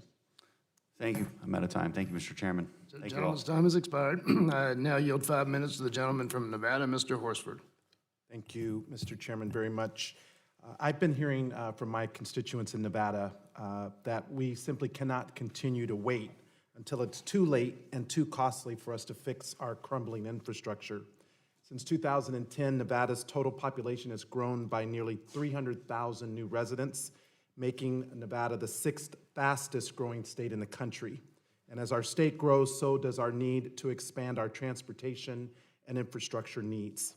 While our roads and bridges need desperate attention, we must also consider our community's broader infrastructure challenges, everything from dams to modernizing our schools. For example, the American Society of Civil Engineers gave Nevada a D rating on our dam system. Additionally, of the 17 school districts throughout Nevada, they all require some level of modernization in our facilities to help prepare students for high-tech careers in the future. I recently met with a group of constituents from White Pine Main Street Association in the rural part of my district in northern Nevada. And in that meeting, they shared with me the need to update their storm drainage system and the fiber optic lines at the Ely Roadway Rehabilitation Project. It's a project that's now on hold because of lack of federal funding. So these are examples of what happens when federal investment isn't available. Nevada's infrastructure is not being met, and it's unacceptable. So, Mr. Tomer, you've been involved in efforts to make infrastructure a component of regional planning and economic development. That's most effectively done at the local level, as each community's circumstances and needs will be different, like the ones in White Pine County. Are there things that we can and should do at the federal level to help communities and their development efforts? Yeah, thank you for the question, Congressman. You know, one of the hardest issues we face in the country, and I apologize if this doesn't apply directly to the to your rural constituents that you mentioned, but is a tremendous amount of jurisdictional fragmentation. We colloquially use the term city, right? Las Vegas, just I'm saying, is the largest metropolitan area, and Nevada is a perfect example of this, right? Las Vegas, we say it casually, but when you go to the strip hotels, you're not in actually Las Vegas, right? County. Right. So this level of fragmentation causes immense amount of challenges, not just on the transportation front, but also the water and even sometimes telecom.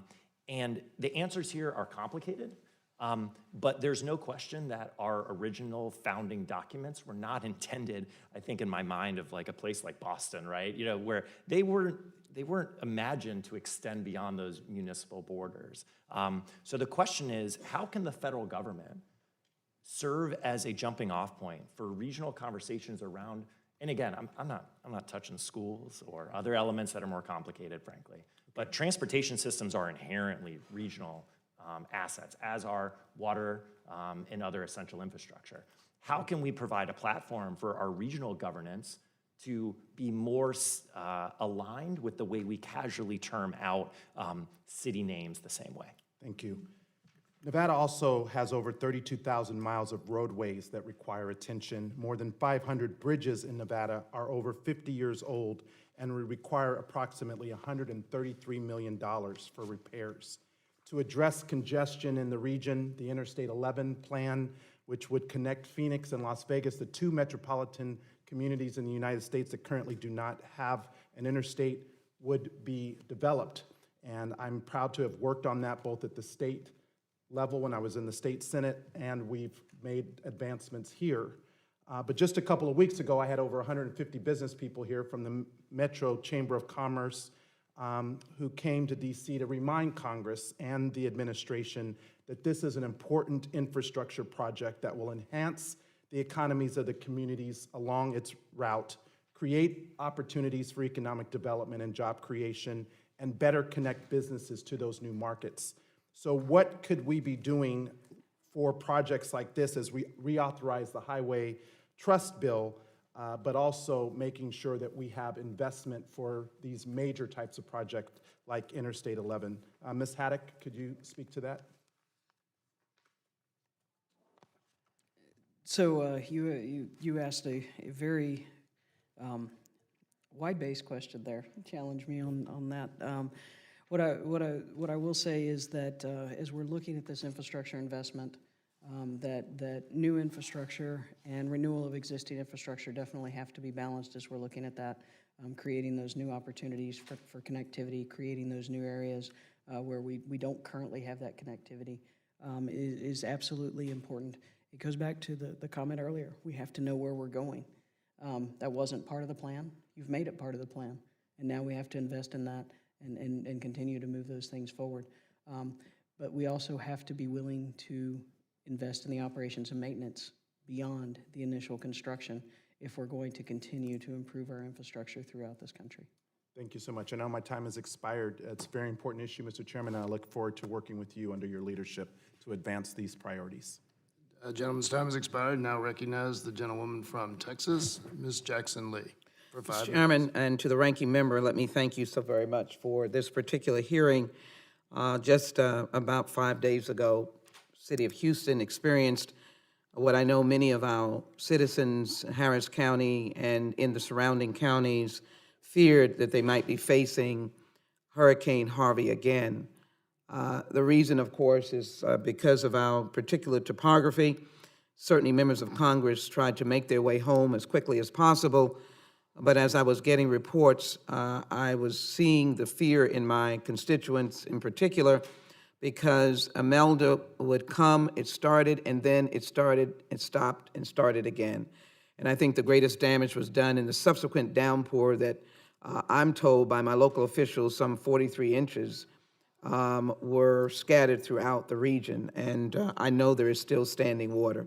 We live every day the crucialness of the need, in spite of our outstanding residents that include Carol, if I may call her a dear friend, thank her for her leadership along with all the other witnesses, but we live in a state of crisis in jurisdictions and topographies like Florida along the southeast coast.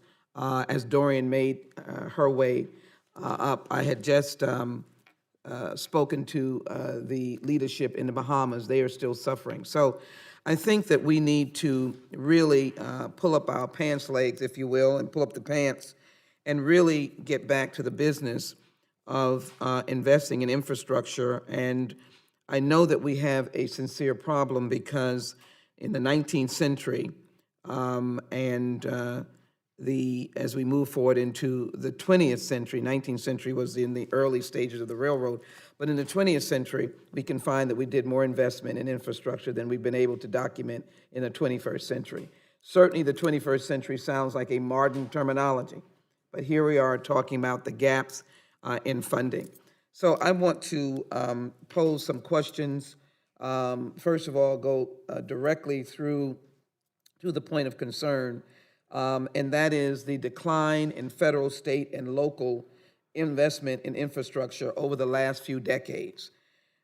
If you would share what you think the reason is for that, and in your pithy answer, because I have a follow-up and it seems the clock is ticking. Carol, why don't we start with you?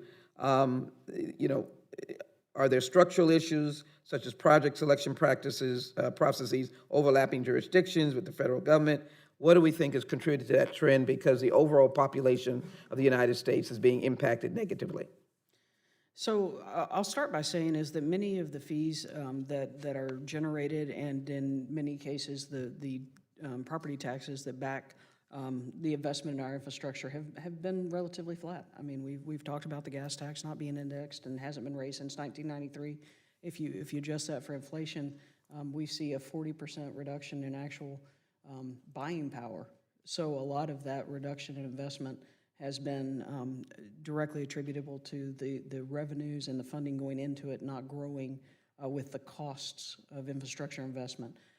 So that's been it on some cases. You asked about the problems of overlapping jurisdictions between state, federal, and local. I would say even within local. The comment earlier about Nevada. You know, in Houston, you know that we have over 27 different cities just in Harris County that are overlapping those jurisdictions, and so we're all working within that. We're all working within the fees that we have available to us. The state of Texas has made more money available recently. That's a little bit different than some of the trends that we're seeing nationwide. But that is still not addressing the fact that My time is going. So let me thank you for a very thorough answer. Let me ask Mr. Coase, and let me see if you can also, Mr. Tomer, fit in. First of all, there should be smart infrastructure, and it should be environmentally responsive to the needs of those communities. Would you respond to that? And let me put on your mind, we have a project in Texas, I-45.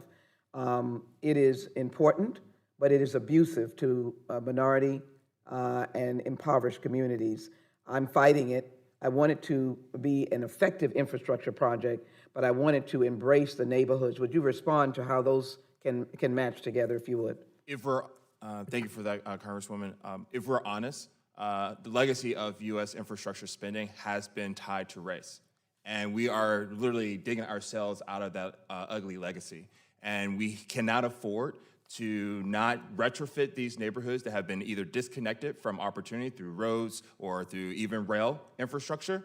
And one of the biggest challenges, and to my comments earlier, is that federal investment has to be a leader because it was federal investment that started. Yeah, I will just say very quickly, you know, Houston has a massive measure coming up in November to invest in itself. The ballot measures around transportation and also economic development pass at basically a 3/4 rate across the country, and it's really effectively higher than that because often when you lose, you come back with a better one and they win. That kind of gets back to our shared point here of locally, you know what you're getting. You know how you're investing in your future. That's the same call we have here to Congress, right?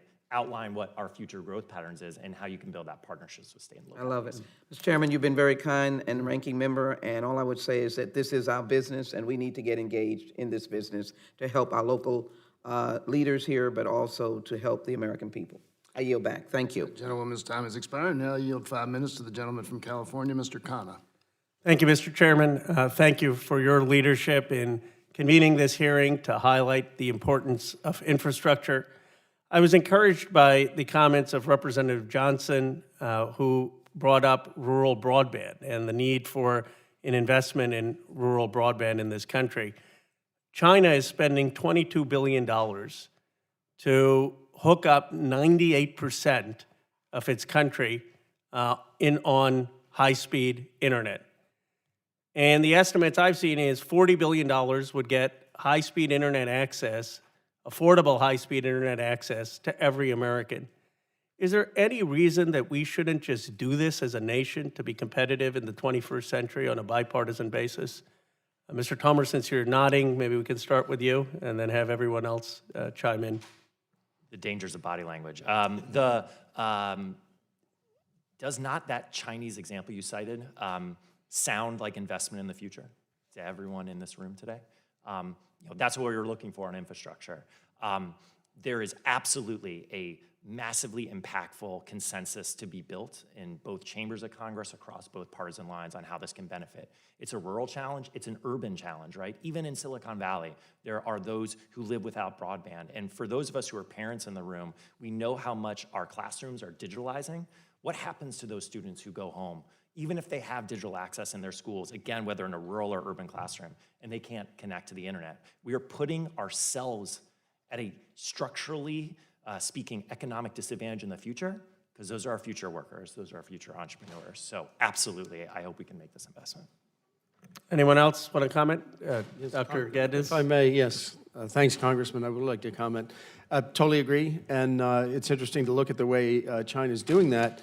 You know, and the question for all of this is how do you pay for it, right? It's all about funding. Delivery PPPs are important, but it's all about the underlying money. One of the things, policy issues I'd like to get on the table is the notion of tax increment financing, which is a technique the Chinese have used in some ways. Other communities, places in Boston are using it. And it's the idea that the infrastructure increases the value of the property that the infrastructure is installed in, and you capture some of the increased value through a tax that you know, it's a portion of that, and you bond against the increased tax revenue to install the infrastructure to begin with. Basically moving that value that the infrastructure creates in the future into the present, bond against it to install the infrastructure. It works. So I'd urge Congress to to look at what other countries are doing, look at what some cities in the United States are doing, expand on that, encourage other localities to do it, because it really is all about the funding. Thank you, Dr. Geddes. My final question is about economic growth. President, I disagree with a lot of things. One thing he does is market 4% economic growth. He sold his tax plan as. Now we're at we're barely at 2% economic growth, but no one is asking what happened to the 4% that we were promised. The reality is the American Society of Civil Engineers, as Ms. Ellinger knows, has projected that a $2 trillion infrastructure budget would create 5% economic growth, 5%. Starting with you, Ms. Ellinger, my question is, do you believe an infrastructure investment would actually achieve more economic growth than the president's tax cuts and the president's tax policy? So I'm going to dance around that question a little bit. What I do know is that investment in infrastructure will have a direct positive impact to the economy, short-term and long-term, through the jobs that are created through design and construction, but more importantly, through the 75% of the overall cost of infrastructure that go into long-term operations and maintenance jobs. It is direct, it is tangible, and it is long-lasting. So ASCE absolutely believes and supports that investment in infrastructure is investment in this country. Mr. Coase? I would say that while I agree with my colleague, there is a such thing as bad infrastructure investments, and that if we were to continue to do the same thing we've been doing for the last 20 years, we will stay where we are, which is at 2% growth. Any other comments? Yeah, I'm happy to say on the record, a tax cut can be absolutely supercharging for growth. That tax cut was not structured for long-term growth, and we saw that due to corporate stock buybacks as option, example number one. So, cutting taxes can absolutely be something on the table. And exactly to Christopher's point, making sure that we structure infrastructure investment can lead to long-run returns, but we need to make sure that we're designing those effectively as well. If I may, Congressman, so I want to echo the point that it is possible to have bad infrastructure investment. It's how do you invest? And some projects can be enormously socially valuable and others not so, which is why we advocate rigorous benefit cost analysis for all the projects. So targeting is key. Gentleman's time has expired. I now yield 10 minutes to the ranking member, Mr. Womack. All right, thank you very much, and a very enlightening panel today. First of all, I wish my friends on the other side would just quit demonizing the Tax Cuts and Jobs Act. It creates millions of jobs. It has raised wages in a lot of areas. It has created lots of opportunity for people that needed that opportunity, and I just don't think it should be the piñata that it has become, because it's an easily attacked sort of program. And I don't necessarily believe that the Tax Cuts and Jobs Act by itself is what our economy needs. It needs a lot of things, and we've done a lot of those things. I think tax cuts are important, but I also think reg reform is important, and we've done a lot of reg reform, which I think helps stimulate the economy. But I'm not going to get too far down that road because I got some other things I want to look at. But on the subject of taxes, I mean, we've all pretty much said that we've got to, even though I think you, Mr. Tomer, said not just throw more money at the problem, but in everything that we're talking about today, we need to throw more money at the problem. And we know that the Highway Trust Fund is part of the issue.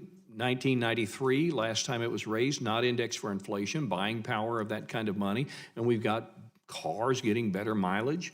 But here we are advocating now, doing something with a Highway Trust Fund, which is going to be a tax increase on the lower and middle class, disproportionate to the high income people. As said earlier, somebody has a Tesla, they don't really pay it. But somebody that drives I think somebody said a Ford F-150. I'm not picking old Ford F-150. An old one. Yeah. Pays disproportionately more for those increases. So I don't know where that sweet spot's going to be. But I would like to just kind of throw a question out for the panel. You graded the infrastructure at a D+. I think that's how you characterize it. Don't let me put words in your mouth. Can you grade America on its ability to plan for the future? And so as a backdrop to my question, let me just tell you, when I was a mayor for 12 years, I operated under a philosophy with all of my staff that we were going to do things based on what we called the mayor after next philosophy, that we were going to build things where we could today, not to benefit the near term, but to serve the interest for a generation from now.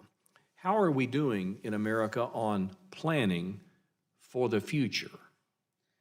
Maybe So- the generation after next. The generation after next. So you started your question with, do we have the ability? And the answer is absolutely, I believe we have the ability. The question is, do we have the courage? We have not planned for the generation after next today, and I do believe that our predecessors did, and that much of the infrastructure that's wearing out today is infrastructure that was planned for the generation after next. And so your question for me is really one of that all of us have responsibility in addressing. Part of it is we have to have a consistent, reliable, and dependable source of funds so that we can plan for the future. That involves all of us. That involves federal, state, local, private, and that it's beyond a year or two, that it's beyond even 5 years. Planning in my world is 50 to 100 years. We're planning water supplies, we're planning water infrastructure for 100 years from now. But the one thing that we also have to consider when we're planning is we don't know what the next change in technology or the next change in things that are coming down the road. If we planned for transportation based on 1950s vehicles, we would not be building the right infrastructure today for the generation. Can I throw a next. prospect at you in Absolutely. terms of looking down the road? This is hard for people to imagine. What about vertical takeoff? In terms of mobility, people moving around. We're about to see, in fact, we're seeing it today, where drones are delivering someone's prescription or package that they bought online. What about the ability to move people? Are we thinking long-term about those kinds of things? That's generation after next kind of stuff. So I will take a point of personal privilege and say that the American Society of Civil Engineers is asking ourselves those questions right now. We've invested financially and we've invested our personnel resources in developing a future world vision, one that is a virtual world based on real world data, on real projections forward as to what a future world might look like. And we've looked at one that is an island dealing with water. We're building those out as we go. We'll be rolling the first one out this fall on what it looks like to live with and in water. Well, I know this, that it is important that we deal with today. I also think we've got to spend a little time in thought, looking out to the future as to what the long-term needs are going to be. But we do have the today needs, and that's where we're back to. So I want to bring us back to the present. What is the right mix of federal and state and local P3 involvement in terms of the mix of leveraging precious resources? And I'm going to come back to resources here in a minute. But what is that right mix? Should we have formula dollars set aside so that the whole country benefits, or with a slice off for competitive stuff, so that if a local community wanted to put more skin in the game, then they would score, if you will, and qualify? At Smart Growth America, through our Transportation for America campaign, we believe that you should have a mixture, but we should have key priorities for each of those buckets. For example, the formula dollars, we believe, should be dedicated for repair. After you have reached a certain level of service, then you should be able to use those formula dollars to do expansion and other innovative activities. Also, we've seen what happens when you have competitor grant programs, which allow metropolitan areas, local cities, who may not be the state DOTs, like the Tiger program, to have access and actually allow major innovation. So having an all-the-above priority, but attach specific priority to each of those buckets is very essential to make this work. Dr. Geddes, I want to ask you a quick question about reforms. to the whole regulatory process. We've already established, and it's pretty much without debate, that the regulatory process in building infrastructure, no matter what it is, water and sewer, roads and bridges, does add layers of cost. What reforms, if you can be kind of specific, 2 or 3 things, what would be the top 2 or 3 things we could do right now to help lower those costs and shorten that time frame to go from, as we say in the military, flash to bang? Yes, so again, I support this notion of one federal decision where there's a lead agency that has responsibility for shepherding that project through the process. And then there's many different agencies that have to be involved in permitting a big project, and that lead agency would help it occur concurrently rather than sequentially, which has drawn out the process, and also putting a time limit, and either make a decision to permit the project or not. And I think the lead federal agency model, or one federal decision is one term that's being used, is a good way to do it. And then I understand just having a target, just saying, just whatever the number of years is, 2, 3 years, probably at most, but certainly 10 years to permit a project is absurd. And it's really hurting the country. And I know the Senate has done some work on this, so I would urge that. But could I circle back to your earlier comment about the federal role? Because it's something that concerns me in my work on policy analysis in infrastructure. People forget who the owners of the infrastructure are. Ownership matters.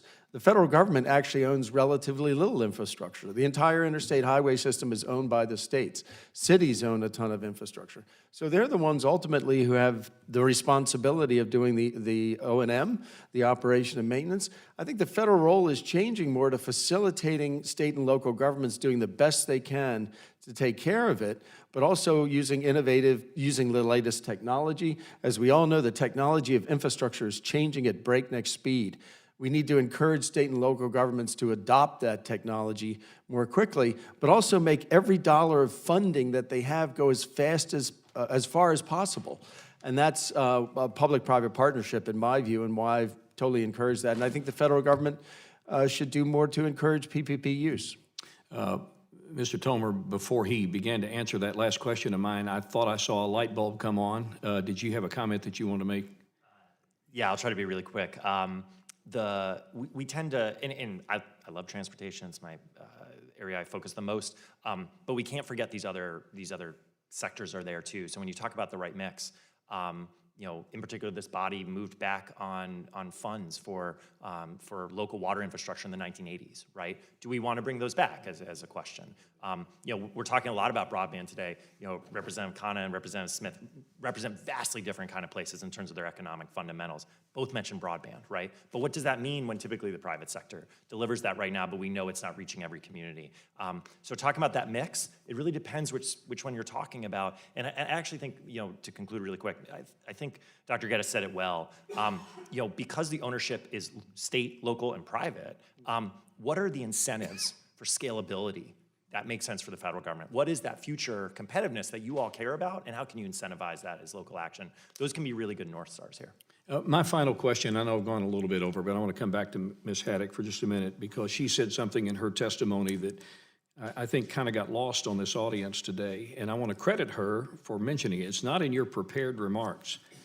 She talked about a rescission that's going to happen beginning in October of 2020, that last year of the FAST Act, $7.5 billion. Sometimes Congress can get it its own way, can it not? So I'll give you just a few seconds to elaborate. So right now, if no action is taken, there will be a $7.6 billion annual loss to transportation funding for 10 years. That will impact all 50 states. It will impact every DOT throughout the nation. And ASCE and many of our partners are specifically asking that Congress take action to eliminate the rescission, to make sure that that is not rescinded, and make sure that we do indeed keep that funding in transportation. I agree with my colleagues here, for the right projects, for the right investments, but to keep that funding in place, do not allow that funding to go away. Yeah, thank you. And thanks to the panel. Mr. Chairman, I just want to congratulate you on having a really good panel. It's kind of nice to be able to finally come into this meeting room and engage a panel where we're not all at each other's throats, and that there's pretty much universal agreement on some of the larger issues that we have. And it must be bipartisan, And if we're going to be successful in its outcome, it will have to be in a bipartisan way. And I thank you for the time this morning. Sure. Gentlemen, perfectly welcome. Thank you for the discussion. I yield myself now 10 minutes for my question. And start by saying I'm not going to debate the tax cut either, but I do want to respond to many of my colleagues who at every hearing mention the fact that we haven't passed a budget. In fact, we do have a congressional budget in place. It was the Bipartisan Budget Act of 2019, which established reasonable discretionary limits and the usual controls on other spending and revenues, and 65 of my Republican colleagues voted for it. And we also have passed appropriations bills for 96% of the federal discretionary budget. So we certainly, I think, have indicated to the public what our values are in the majority. I love where this discussion went. My stock speech, when I'm speaking at home, begins with my assessment that we're at a very interesting juncture in our history where our past is catching up with us and the future is here, got here faster than we anticipated. And in areas such as infrastructure and race relations, immigration policy, our past is catching up with us. And on the other hand, climate change is happening and having an impact far sooner than we thought. Artificial intelligence is here far sooner than we thought. And a lot of technological changes are here before we thought they were. Self-driving vehicles. I remember when I got here and somebody mentioned a self-driving vehicle, and do we need to start thinking about policies for that? And they said, oh, that's 25 or 30 years away. And of course, it's already here. And so I always say we have a real significant problem in Congress because at our optimum efficiency, we move at 10 miles an hour. I would argue that with Mitch McConnell, my senator, and in charge of the Senate, it's 2 miles an hour. But anyway, it's very slowly, and the world's moving at 100 miles an hour. So how do we make policy that can possibly accommodate the pace of change? And I've often said we need futurists in Congress so that we can start making policy, or at least discussing policy, in a way that is done in the context of knowing what's about to happen or having a sense of what's likely to happen in the near future. And we generally make policy as if nothing's going to change. And that's I think, the danger that a lot of people look at infrastructure spending. And this panel, of course, is fully aware of the changes that are impacting what we do. And I also use the example of high-speed rail. My vice chairman here talked about high-speed rail.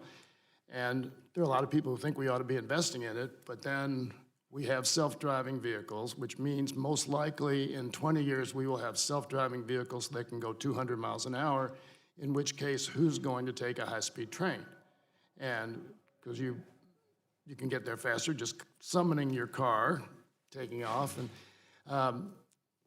that doesn't mean we shouldn't consider making investments in high-speed rail, but it also means that 30 years from now, it may look like the dumbest money we ever spent. And I think about that in your comment, Ranking Member, about vertical takeoffs. We still, it's science fiction, but I saw a video the other day of somebody who was in a flying vehicle. And who knows how long that will take to impact what we do.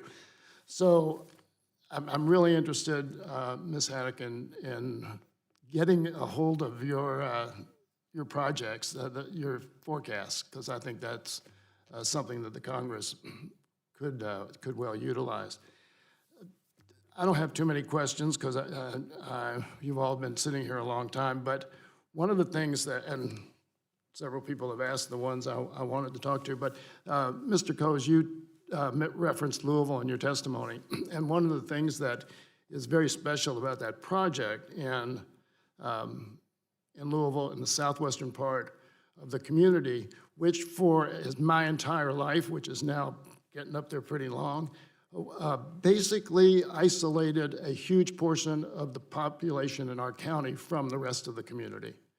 Because it was virtually impossible for them to conveniently get to downtown to share all the amenities that we shared, to get to parks, to get to so forth. And that was one of the items that we mentioned in making the case for the Tiger Grant, which is facilitating this project, that it wasn't just economics. This was very much a cultural and sociological impact that it was going to have.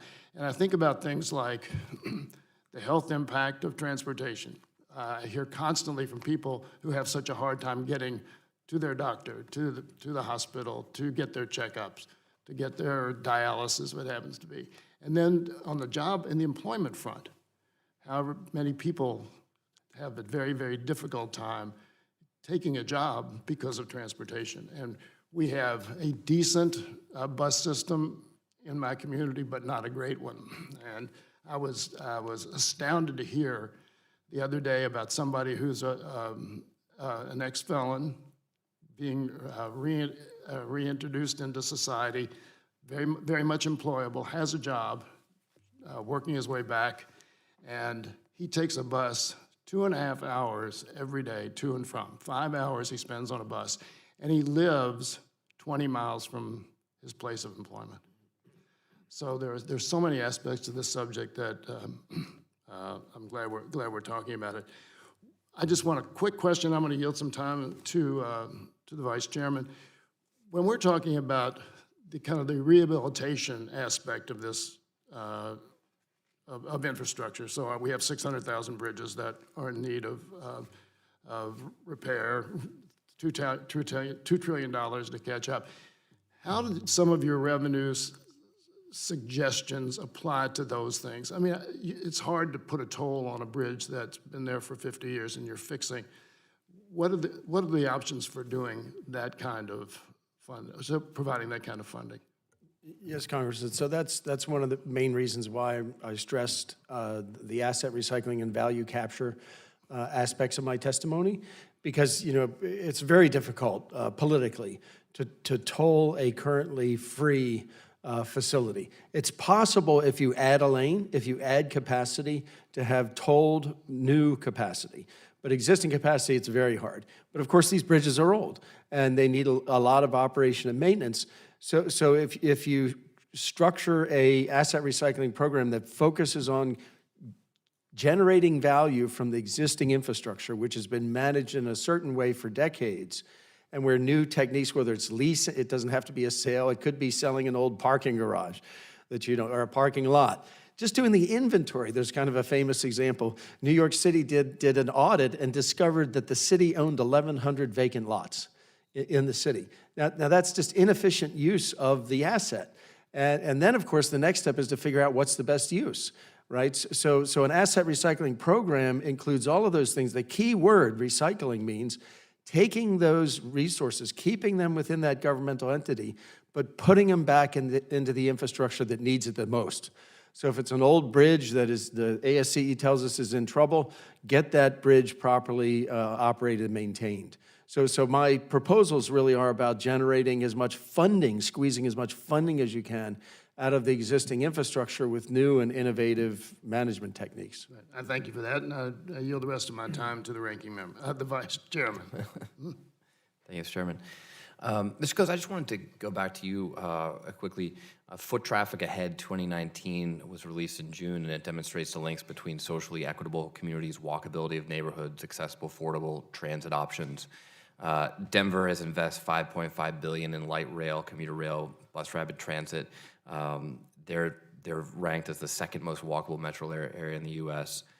Boston has an 83% real estate premium generally and a 74% GDP per capita premium over the lowest ranked city in the foot traffic index. So what are these links among accessibility of transit, walkability, and economic opportunity and development? Thank you for that question, Congressman. Here's the reality we've learned in the real estate industry. We're in a fierce global competition for talent. Talent has a specific location it wants to be in today. And it's an environment that allows them to interact with each other, be able to actually walk down H Street and actually have a drink during an H Street festival while actually coming up with the idea and not have to do it with a car.